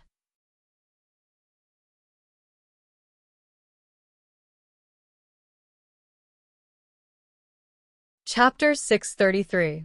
Half of the person's face was covered in scales, so they couldn't tell what it looked like. Its tongue was also forked, just like a snake. Even its eyes were vertical. Behind it was a mess of high-level zombies and mutated animals. All of them had been modified. Xiaoyu and Xiao Lu were enraged when they saw this scene. There were only two things that they hated the most in their lives. The first was when someone hurt Jiangcheng, Yinyi, and Xiaoqing. The second was when someone experimented on human bodies. Because they were the victims of human experiments, they could only be half-human, half-ghost monsters for the rest of their lives because of the injuries they suffered. When they saw others like them, they were even angrier. The two of them simply wanted to pounce forward, destroy these test subjects first, and then kill the mastermind behind the scenes. Why is it you losers again? Xiaoqing said lazily. Is there no one else on your side? What's the point of sending you out again and again? The woman hugged the skull and looked very wronged. The person on the snake's head said, Don't talk nonsense. Let's see what's really going on. The truth is clear. You're right. Xiaoqing sneered and said, Xiuyu, Xiao Lu, tear it apart. Let me see what's under this person's head. Xiao Lu and Xiuyu, who were eager to fight, pounced forward. The thing with a human head and a snake's body was obviously very confident in itself. It raised its hand to stop the woman from helping it and swam out by itself. Xiao Lu didn't have any special abilities, but he was very strong and his body was exceptionally tough. Before he was modified, he was a water ability user. His ability was very weak. Even after he was modified, he wasn't very strong. However, Xiu liked him, and the two of them had a good relationship. After Yin Ye's second modification, Xiao Lu became a human tank, responsible for protecting Xiu. Xiu's body was very weak, but he was a spiritual type. After Xiao Lu, the two of them relied on each other and their combat power soared. Little Six stepped forward and Little Fish, who was lying in his chest, came out. He opened his mouth and revealed a mouthful of sharp teeth. The sharp teeth looked terrifying, but they were not for attacking. The key was the invisible sound waves he emitted. The formless sound waves, combined with the mental attack, caused the human head to scream in pain. The snake tail immediately swung, like a steel club, sweeping across. Little Six's feet didn't move an inch. He stood there and patted his chest. When the snake's tail hit him, it didn't even leave a white mark. It only caused the surrounding ground to collapse. His defense was absolutely frighteningly high. Ordinary people would not be able to break through his defense. Even Xiao Qing would find it difficult to break through his defense. Not to mention this stupid snake. Xiaoyu constantly changed his sound wave attack, mixed in with his mental attack. In the beginning, he emitted an invisible sound wave attack. People could only see him open his mouth, and there was a transparent wave-like thing spreading out. Wherever it spread, even the air there would solidify, as if the space would collapse in the next second. Later on, Xiaoyu changed his attack. He only revealed his head from Xiao Lu's chest and emitted a sound that wasn't sharp. It was a little strange, but it was very pleasant to the ears. People who didn't know better would think that he was singing. The sound was like a real song, from a gentle to a climax, layer by layer. The scales on the snake's tail looked like they had been cut off by a knife, revealing the red flesh underneath. The snake was in so much pain that it rolled on the ground. Little Six approached step by step. Even if the snake was in pain and randomly swung its tail, hitting rocks and sending dirt flying, it didn't affect Little Six at all. The closer he got, the greater the effect of Xiaoyu's sound wave. Although Xiaoyu was small, he was very smart.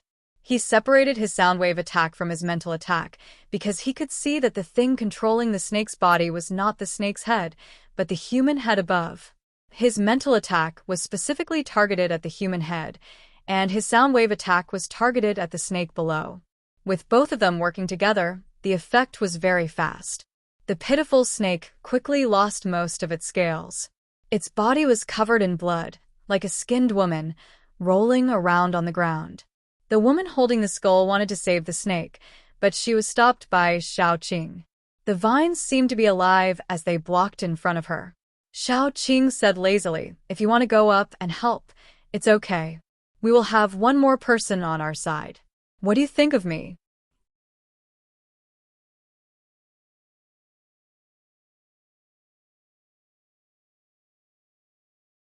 Chapter 634.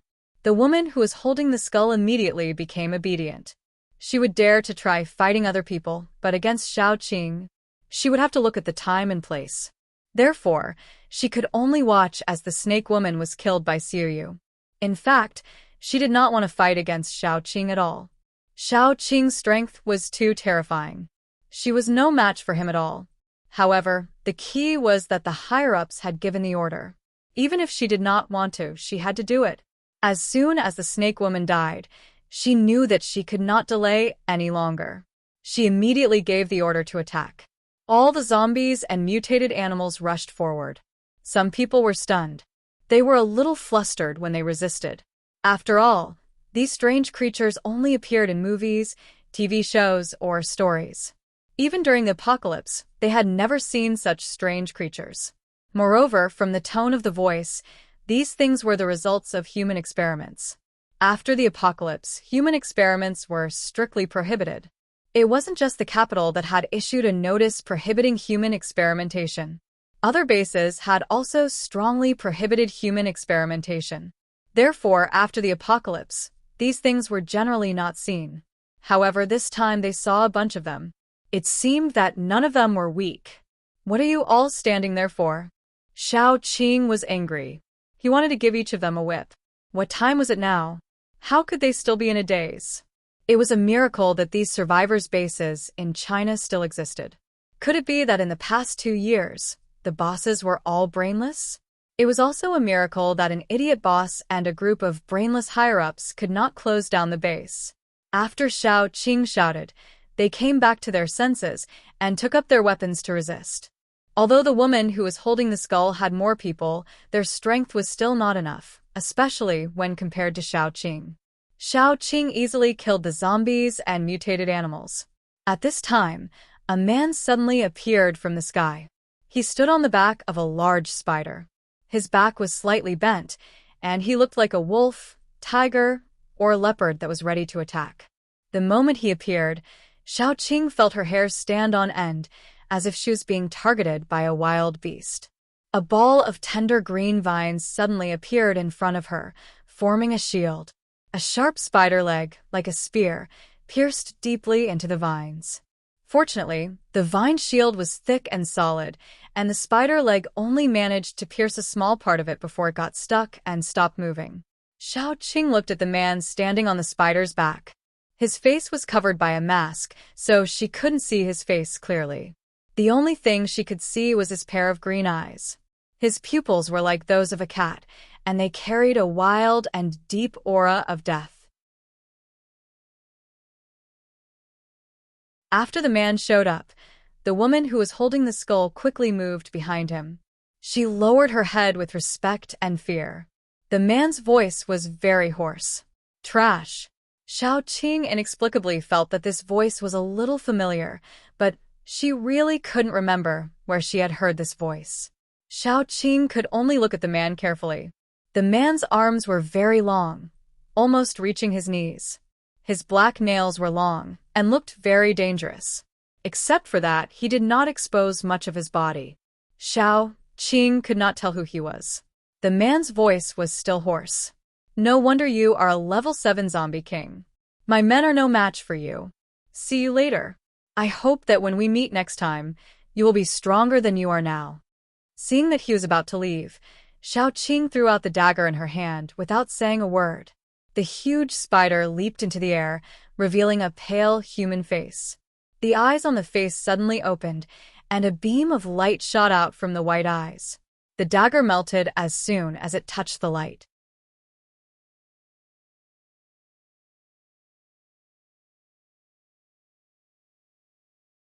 Chapter 635. The man retreated with his men, like a tide. He really came and left in a hurry. Did he come just to take a look? Shao Qing was almost certain that this man was the one behind all this, or at least one of them. His strength was not weaker than hers. If there were other people as strong as him, it would be a nightmare for her. The short exchange between the two of them caused many people's faces to turn pale, because they discovered that the instant Shao Qing and this man's aura clashed was enough to make them unable to breathe. This was only the aura. What if these two people made a move on them? The man revealed something even more terrifying. He said that Shao Qing was a level 7 zombie king. Level 7. The strongest paranormal that had ever appeared among humans was only at level 6. There were only a few level 6 superpowered human beings, but there was already a level 7 zombie king. That man should not be an ordinary person. Since he could fight against Shao Qing, he should be at least at level 7. The sense of crisis was so oppressive that their backs were about to bend. Some people couldn't help but wonder if they should secretly think of a way to kill Shao Qing first. A level 7 zombie king.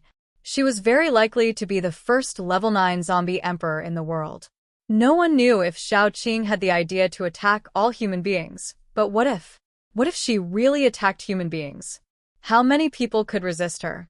Probably not even one, not to mention the vigilance in everyone's hearts. After the group of people blocked the way for a while, no one else blocked their way.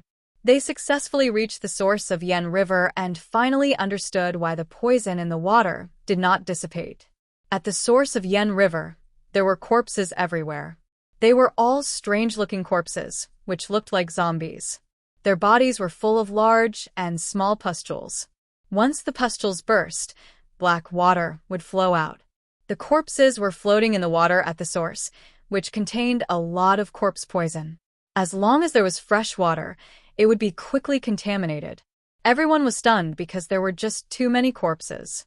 They were densely packed, and just looking at them made one's hair stand on end. There were at least 100 floating corpses. Xiaoqing closed her eyes and let out a long sigh. She suppressed the discomfort in her heart and said, "Let's salvage a few bodies for research." Then she used the vines to fish out some corpses. These corpses had been soaked in the water for a long time and had become pale and bloated. However, one could still see the fear on their faces. There were researchers among the people who came with them. They went forward to do a simple examination of the corpses and were all stunned. Meng Xin calmed himself down and reported, "After the examination, we found that these people should have been normal people when they were alive. Then, they were forced to become poison corpses. After they were killed, they were placed here, not zombies. Behind that man, there must be a researcher or a team conducting live experiments." Xiaoqing said expressionlessly, "In the post-apocalyptic world, hundreds of people disappearing would not attract any attention. Therefore, we do not know how many people they killed or captured to conduct live experiments." Meng Shen could not help but say, "Such a cruel thing. Is it really something that humans can do? You are looking down on people." Xiaoqing said coldly, "Some people are even more terrifying than zombies. All right, the first thing we need to do now is to salvage all the corpses and clean up the source. We need to restore the water source so that it will not pollute our land. As for other things, we will go back and have a meeting to discuss." No wonder that group of people did not move the corpses. There were too many of them, and if they really wanted to move them, Xiaoqing and the others might come before they could finish. They might as well give up on hiding the source of the poison. There were too many corpses, and some of them were highly decomposed. Once they were salvaged, the arms and legs would fall off. That would not work. Even if there were only some broken limbs in the river, they would still act as a source of pollution and continue to pollute the river. In that case, there was no point in cleaning up the poison. Xiaoqing carefully directed the people to salvage the corpses. Even though they had a lot of people, it took almost an entire day to salvage all the corpses. The remaining problem was even bigger because there were still some broken pieces of the corpses. These pieces were small in size, but they contained a lot of poison. If they could not salvage all of them, Yanjiang's river would be filled with poison for a long time in the future. Xiaoqing, Dai, Xiao Lu, and Xiao Yu cleaned up and went into the water directly. The four of them were the least afraid of corpse poison because they were zombies. Who had seen zombies that were afraid of corpse poison? Xiao Yu was responsible for using her spirit power to search for the remaining pieces of the corpses. After finding them, the other three people used nets to fish out the pieces of the corpses. This should be the most thankless job, as it was troublesome and tiring. Unfortunately, except for the four of them, it was inconvenient for the others to go into the water. Although the corpses had been moved out, the poison in Yanjiang's river had increased instead of decreasing. After all, during the process of salvaging the corpses, a lot of the poison had flowed out, and it would be very serious for a short period of time. Even the superpowered people who were not infected by corpse poison did not dare to go into the water. They just waited by the shore. As long as Xiaoqing and the others salvaged the pieces of the corpses, the others would put the pieces together with the corpses. In the end, they would burn the pieces, and everything would be fine. Everyone's heart was heavy as they watched Xiaoqing and the others salvage most of the pieces of the corpses. Even if the corpses were burned, the poison would not be completely removed in a short period of time. Especially the poison in the soil, it was not easy to clean it up. It had to be done step by step. The most important thing was that the people who were still guarding against Xiaoqing found out that they might soon ask for help from Xiaoqing.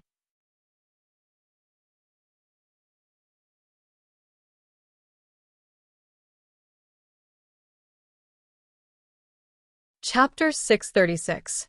The source of the poison had been removed, and the remaining toxins would slowly disperse until they returned to their original state. That would be the problem. It would take at least 3 to 5 months for the toxins to be removed. In other words, they would still have no food to eat during these 3 to 5 months. Even if the toxins were completely removed, the crops would still have to be planted and ripened before they could be eaten.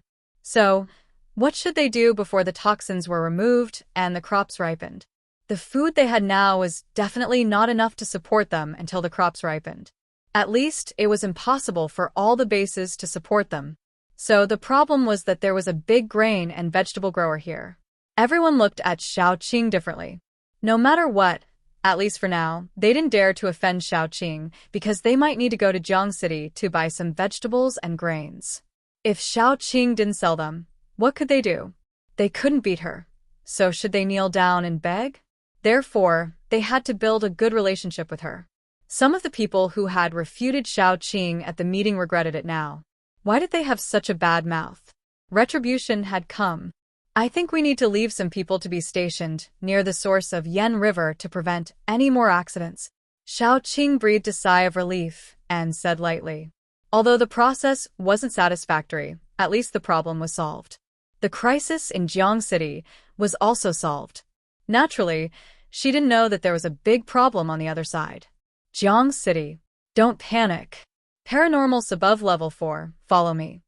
Gu Ponpon's eyes were red. She led the first group of paranormals and rushed into the battlefield. Gu Chuan's eyes were filled with anger.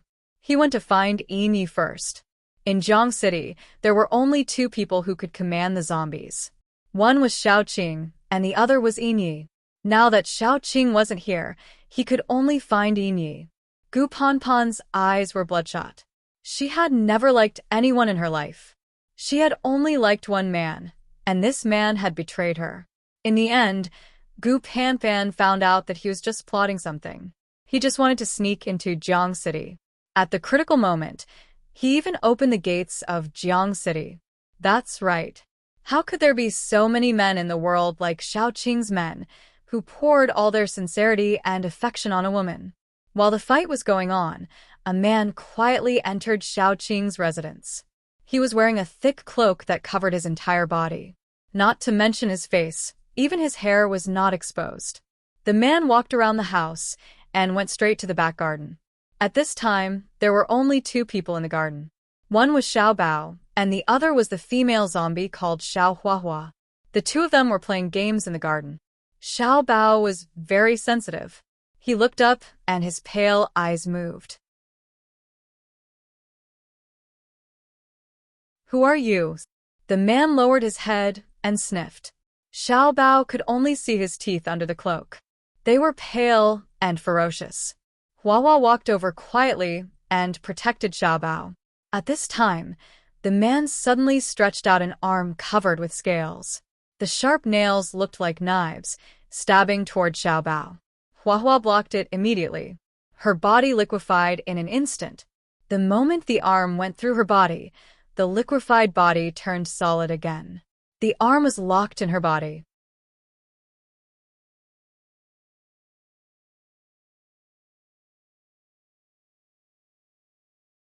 Chapter 637. Huahua reached out and grabbed the arm tightly. She bared her sharp teeth and glared fiercely at the man, not letting him hurt her friend. In the beginning, Huahua didn't like Little Bun because she was afraid of him. But after spending more time with him, Huahua slowly grew to like him. Her friends would leave her delicious food and play with her. In Jiang City, she didn't have to worry about a group of people yelling at her to kill her wherever she went. There were also kind aunties who would feed her. She had a bottle of medicinal powder in her pocket, which Little Bun had given her. She could taste ordinary food with just a little powder. Such a Little Bun, and such a Jiang City made her, who was ignorant, want to protect it for the first time. The arm in her body suddenly swelled up, and the scales on it stood up and pierced into Floey's flesh. Floey couldn't liquefy again, because once it liquefied, she wouldn't be able to trap this person, and this person would definitely harm her little friend. A current flowed from the arm into Huahua's body, making her shiver.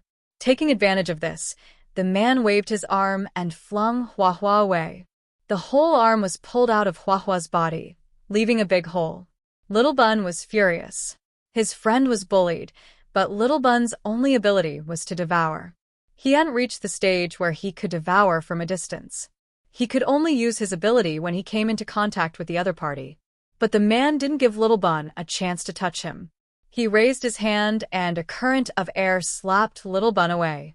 After sending Little Bun flying, he walked step by step to the center of the garden. There was a plant there that looked like a beating heart. The heart was close to maturity, and the power it contained was enough for an ability user to directly break through to the 9th level. Of course, zombies were the same. Seeing the man bend down, as if to pluck the heart, Little Bun became anxious. That was his mama's. His mama wanted to use it. Mama said that it was very important. No matter what, it couldn't be taken away by others. Little Bun panicked and scurried over. Like a little mouse, he lay on the heart. His soft little claws suddenly stretched out and pierced into the heart. Devour ability, activate. That person was also anxious. His purpose for coming this time was to obtain this heart.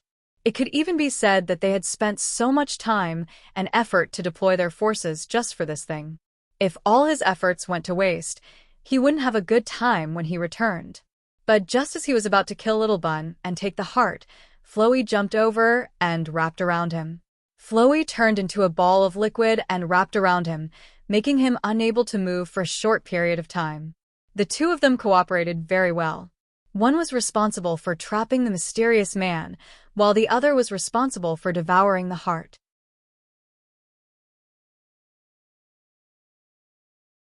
To put it bluntly, they would rather eat it on the spot than give it to you. By the time that person dispersed Flowey's liquid and sent Little Bun flying, there was less than half a heart left. At most, it was 1/3 of its original size. That person was so angry that he wanted to take Little Bun back with him. At this moment, Yen Chiue, who had been doing experiments upstairs, came down with full concentration. He jumped in fright and quickly set up an air barrier to protect Little Bun. That person saw that reinforcements had arrived and knew that he would not be able to succeed. If he continued to fight, he might not even be able to take away the heart that he had already obtained. He gritted his teeth and ran away. Yen Chiue quickly went downstairs and helped Little Bun up. Flowey on the other side was more miserable. Her body had been scattered once, leaving only a pool of liquid on the ground. She was trying her best to gather herself into a ball. Otherwise, once she returned to her human form, she would become a pile of minced meat. Yen Chiue couldn't help her. The only thing he could do was call people over to guard the surroundings. Little Bun's condition was not right. His body was boiling hot, like a small fireball. Zombies didn't have much water on their bodies, but Little Bun's body kept leaking water. At first, it was just sweat, but later on, it became a small waterfall. Yen Chiue was very anxious. After all, Little Bun was his son. Of course, that wasn't the most important thing. The most important thing was that if something happened to Little Bun, wouldn't Xiao Qing die? Xiao Qing would definitely go crazy. Lock down the back garden immediately. Tell Gu Chuan to send another team over. Yen Chiue carried Little Bun and went upstairs. He didn't even care about the heart. The most important thing now was Little Bun. Little Bun was the most important person in the world. No matter what, he couldn't let anything happen to Little Bun. Xiao Qing was still unaware that her base had been raided. She was on her way back with her men. After the people in charge of each base had gathered, they came up with a new plan. A few people were left behind to guard the source of Yanjiang. Only when the poison had dissipated and there were no problems with the soil would they slowly retreat. Because of various reasons, the meeting was held very quickly. The decision was also made very quickly. In a few minutes, even the people who were left to guard the base had been chosen. Xiao Qing left Little Yu and Little Six here for the time being. With the two of them working together, they could be said to be invincible in Eternal Heaven Empire. Even if they couldn't defeat them, it didn't matter. After all, no one could stop them. Escaping would be easy. At the end, Xiao Qing reminded them several times that no matter what, they shouldn't get into a conflict with others. If others bullied them, they didn't have to be soft-hearted. They could just kill them directly. The others were very helpless. It wasn't as if they hadn't seen how fierce these two people were. As long as they weren't stupid, they wouldn't bump into them. Everyone knew that the boss of Rivertown was obsessed with protecting people. They also had something to ask of Xiaoqing. Only idiots would offend Little Six and the others. After everything was arranged, the matter came to an end. In order to show their friendliness, the few bosses took the initiative to visit Rivertown. They probably wanted to see if they could bring back 2 carts of vegetables or something. If it really didn't work out, the deal wouldn't work out. At least they were still benevolent. When Xiaoqing went, there weren't many people. When she returned, there was a group of people following behind her. In the end, she didn't expect to see a scene at the entrance of Rivertown, as if a big battle had just ended. Gu Panfan walked out from inside and knelt in front of her with a thud.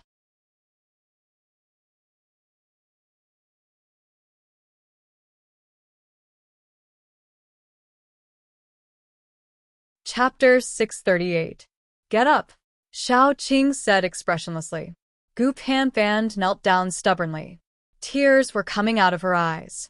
She straightened her neck and knelt there, trying hard not to sound like she was crying miserably. Sister Qing, I'm sorry. It's my fault. I asked you to get up. Now I'm giving you 2 choices. First, pack up your things and leave Jiangqing City. Jiangqing City doesn't need such a coward. Second, stand up and straighten your back. Then tell me the whole story. Even if it's really your fault, so what? Kneeling down and apologizing is not enough. I just need you to make up for it. Don't just apologize here, Xiaoqing said coldly. Gu Panfan stood up and followed Xiaoqing obediently. When they returned to the residence, Xiaoqing sat on the sofa and said, Tell me, what happened? Sister Qing, I met a guy before. I liked him very much. I wanted to bring him home to meet you, but I didn't have the chance. Just yesterday, he came, but you weren't around. I wanted to let him stay in Jiangqing City for a few days and wait for you to come back. But I didn't expect that he would open the gate of Jiangqing City in the wee hours of this morning and lead the enemy in. Gu Panpan's eyes and nose turned red. She felt terrible.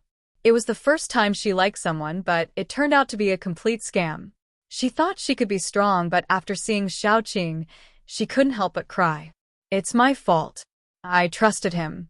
Jiangqing City almost. The baby was hurt too.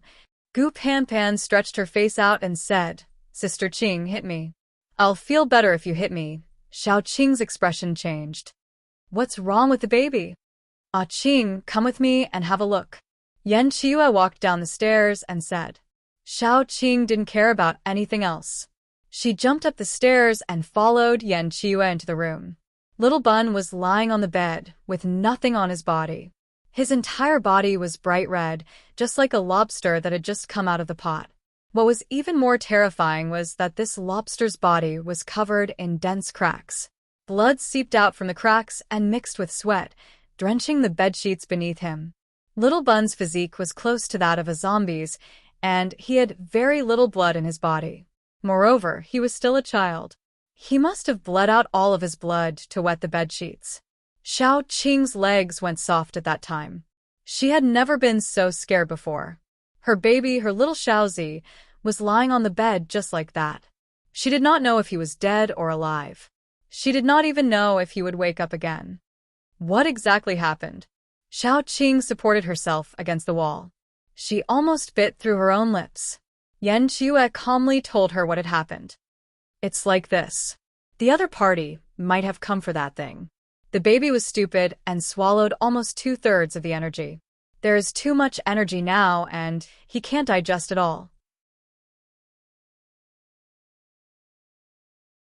The only reason why he could maintain his current condition and not explode is because he has broken through to level 5 previously. His body is tougher. Xiaoqing quickly calmed down and asked, Did you catch him? I realized that something was wrong. When I came down, I only had time to protect the baby. That person ran away when he saw that the situation was not good, Yan Qiyu said. He felt very guilty. If he had not been addicted to his research, he would have realized that something was wrong and come down to take a look. Then Little Bun would not have gotten into this accident. Xiao Qing could tell that Yan Qiue was upset, so she said calmly, "It has nothing to do with you. We were too careless. I always thought that the other party's poisoning was a plot against Jiang City, but it was just to attack Jiang City. I never thought that their target was the thing that I brought back. No one would have thought that this was a good diversion. Even I was fooled. The most important thing now is to think of a way to save Xiao Qiue. The other party is very shrewd and scheming. Who knows if there will be another plot against us brewing in the dark."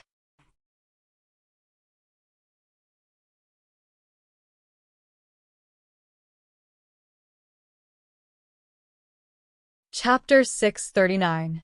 Once bitten, twice shy. We still have a chance before we reach the point where we can't take it back. Mulan walked in. She was still heartbroken. She didn't have any children, so she treated Little Bun as her own. Now, she was so sad that she was about to cry. "I'll think of a way." The energy in the baby's body can only be cleared, but not digested. After all, the amount is too large. It's enough for a person to reach level 9. Let me see if I can find a way to share the energy in his body with everyone. This way, the disadvantages can become advantages, Yan Qiue said through gritted teeth. "Take care of yourself. If you're too busy, I'll go crazy," Xiao Qing said calmly. "Don't worry. I still want to spend the rest of my life with you." Yan Qiue leaned over and kissed Xiao Qing. Then she said, "The baby will be fine. Don't worry too much." Xiao Qing nodded. She couldn't help but gently hold Little Bun's hand. She didn't dare to use too much strength. She only felt that Little Bun was like a glass product full of cracks. A gentle touch would break him. Xiao Qing stayed in the room for a long time. After all, she was no longer the Xiao Qing of the past. She was now the city lord. There were many things waiting for her to solve outside. Even if she wanted to stay in the room willfully to accompany her son, she had to consider the people in the city. When Xiao Qing came out of the room, everyone who saw her felt that she was very tired. However, there were still things that needed to be done. For example, if Gu Panpan's matter wasn't resolved quickly, it wouldn't only affect Gu Panpan. Jiang City would also be affected. After leaving Little Bun's room, Xiao Qing and Gu Panpan sat down opposite each other. "Everyone else, please leave first. Let me have a good chat with Panpan." Mulan was a little worried. She whispered, "Ah Qing, you're not in a good state now. Do you want to rest first?" Xiao Qing shook her head. "I know my own situation. I can't hold on anymore. Even if you don't tell me, I'll go and rest. After all, I still have you. How can I collapse?" "It's good that you know. I'll go out first." Mulan suppressed the worry in his heart and walked out, closing the door behind him. Gu Panpan sat there obediently, like a child who had done something wrong, waiting for the judgment of the elders. Xiao Qing said calmly, "This matter is not entirely your fault. I am also at fault. I underestimated the other party, which led to the current situation." Gu Panpan shook her head and whispered, "Sister Qing, you didn't do anything wrong. You're not a deity, so how could you know everyone's plans? I'm the one at fault here. I didn't see things clearly. Wasn't I mistaken?" Xiao Qing touched Gu Panpan's head.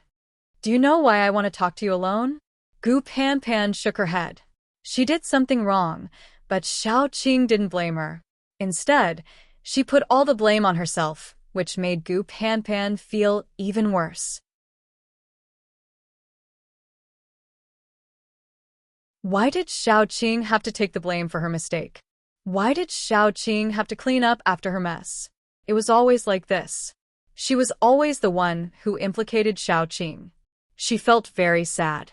She used to think that she had grown up and was an adult who could share Xiao Qing's burden. But in the end, she was still the one who dragged her down. "This is your first love, right? I don't care about the attack on Jiang City. If Jiang City is gone, I can just build another one. As long as you are all still here, what do I have to be afraid of? What I'm afraid of is that you'll be prejudiced against all men because of what happened this time. There are indeed bad men in this world, but there are also good men.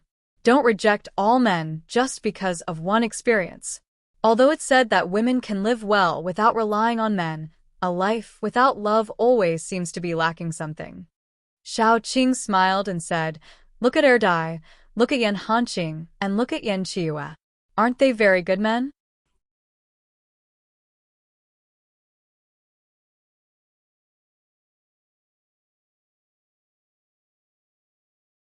Chapter 640.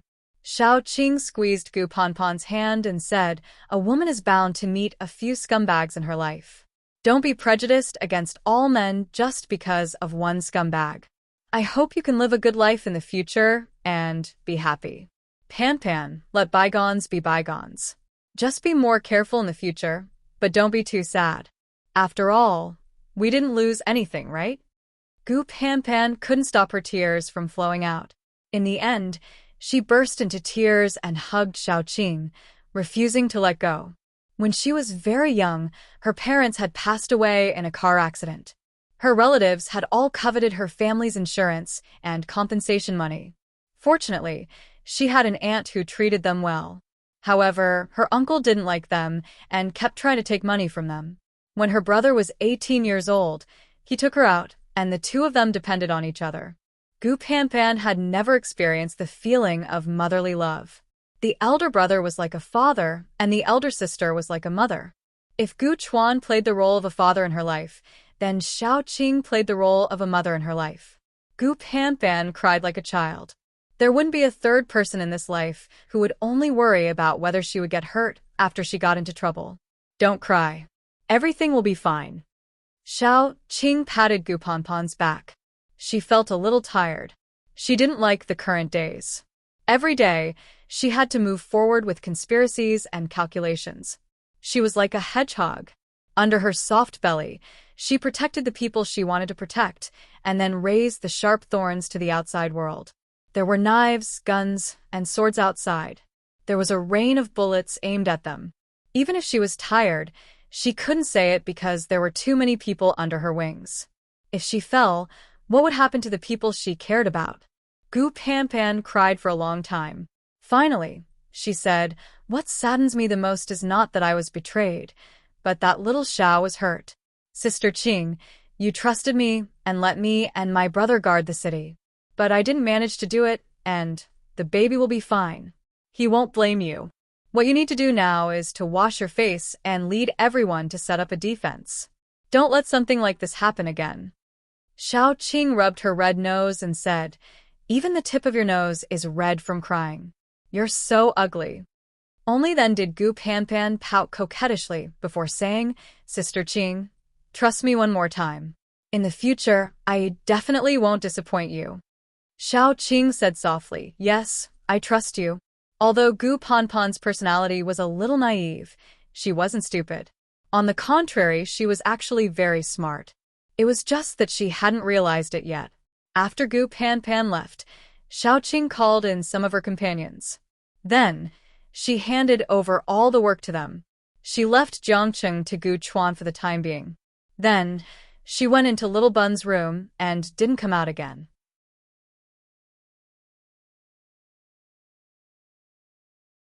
She was the city lord, but at the same time, she was also a mother.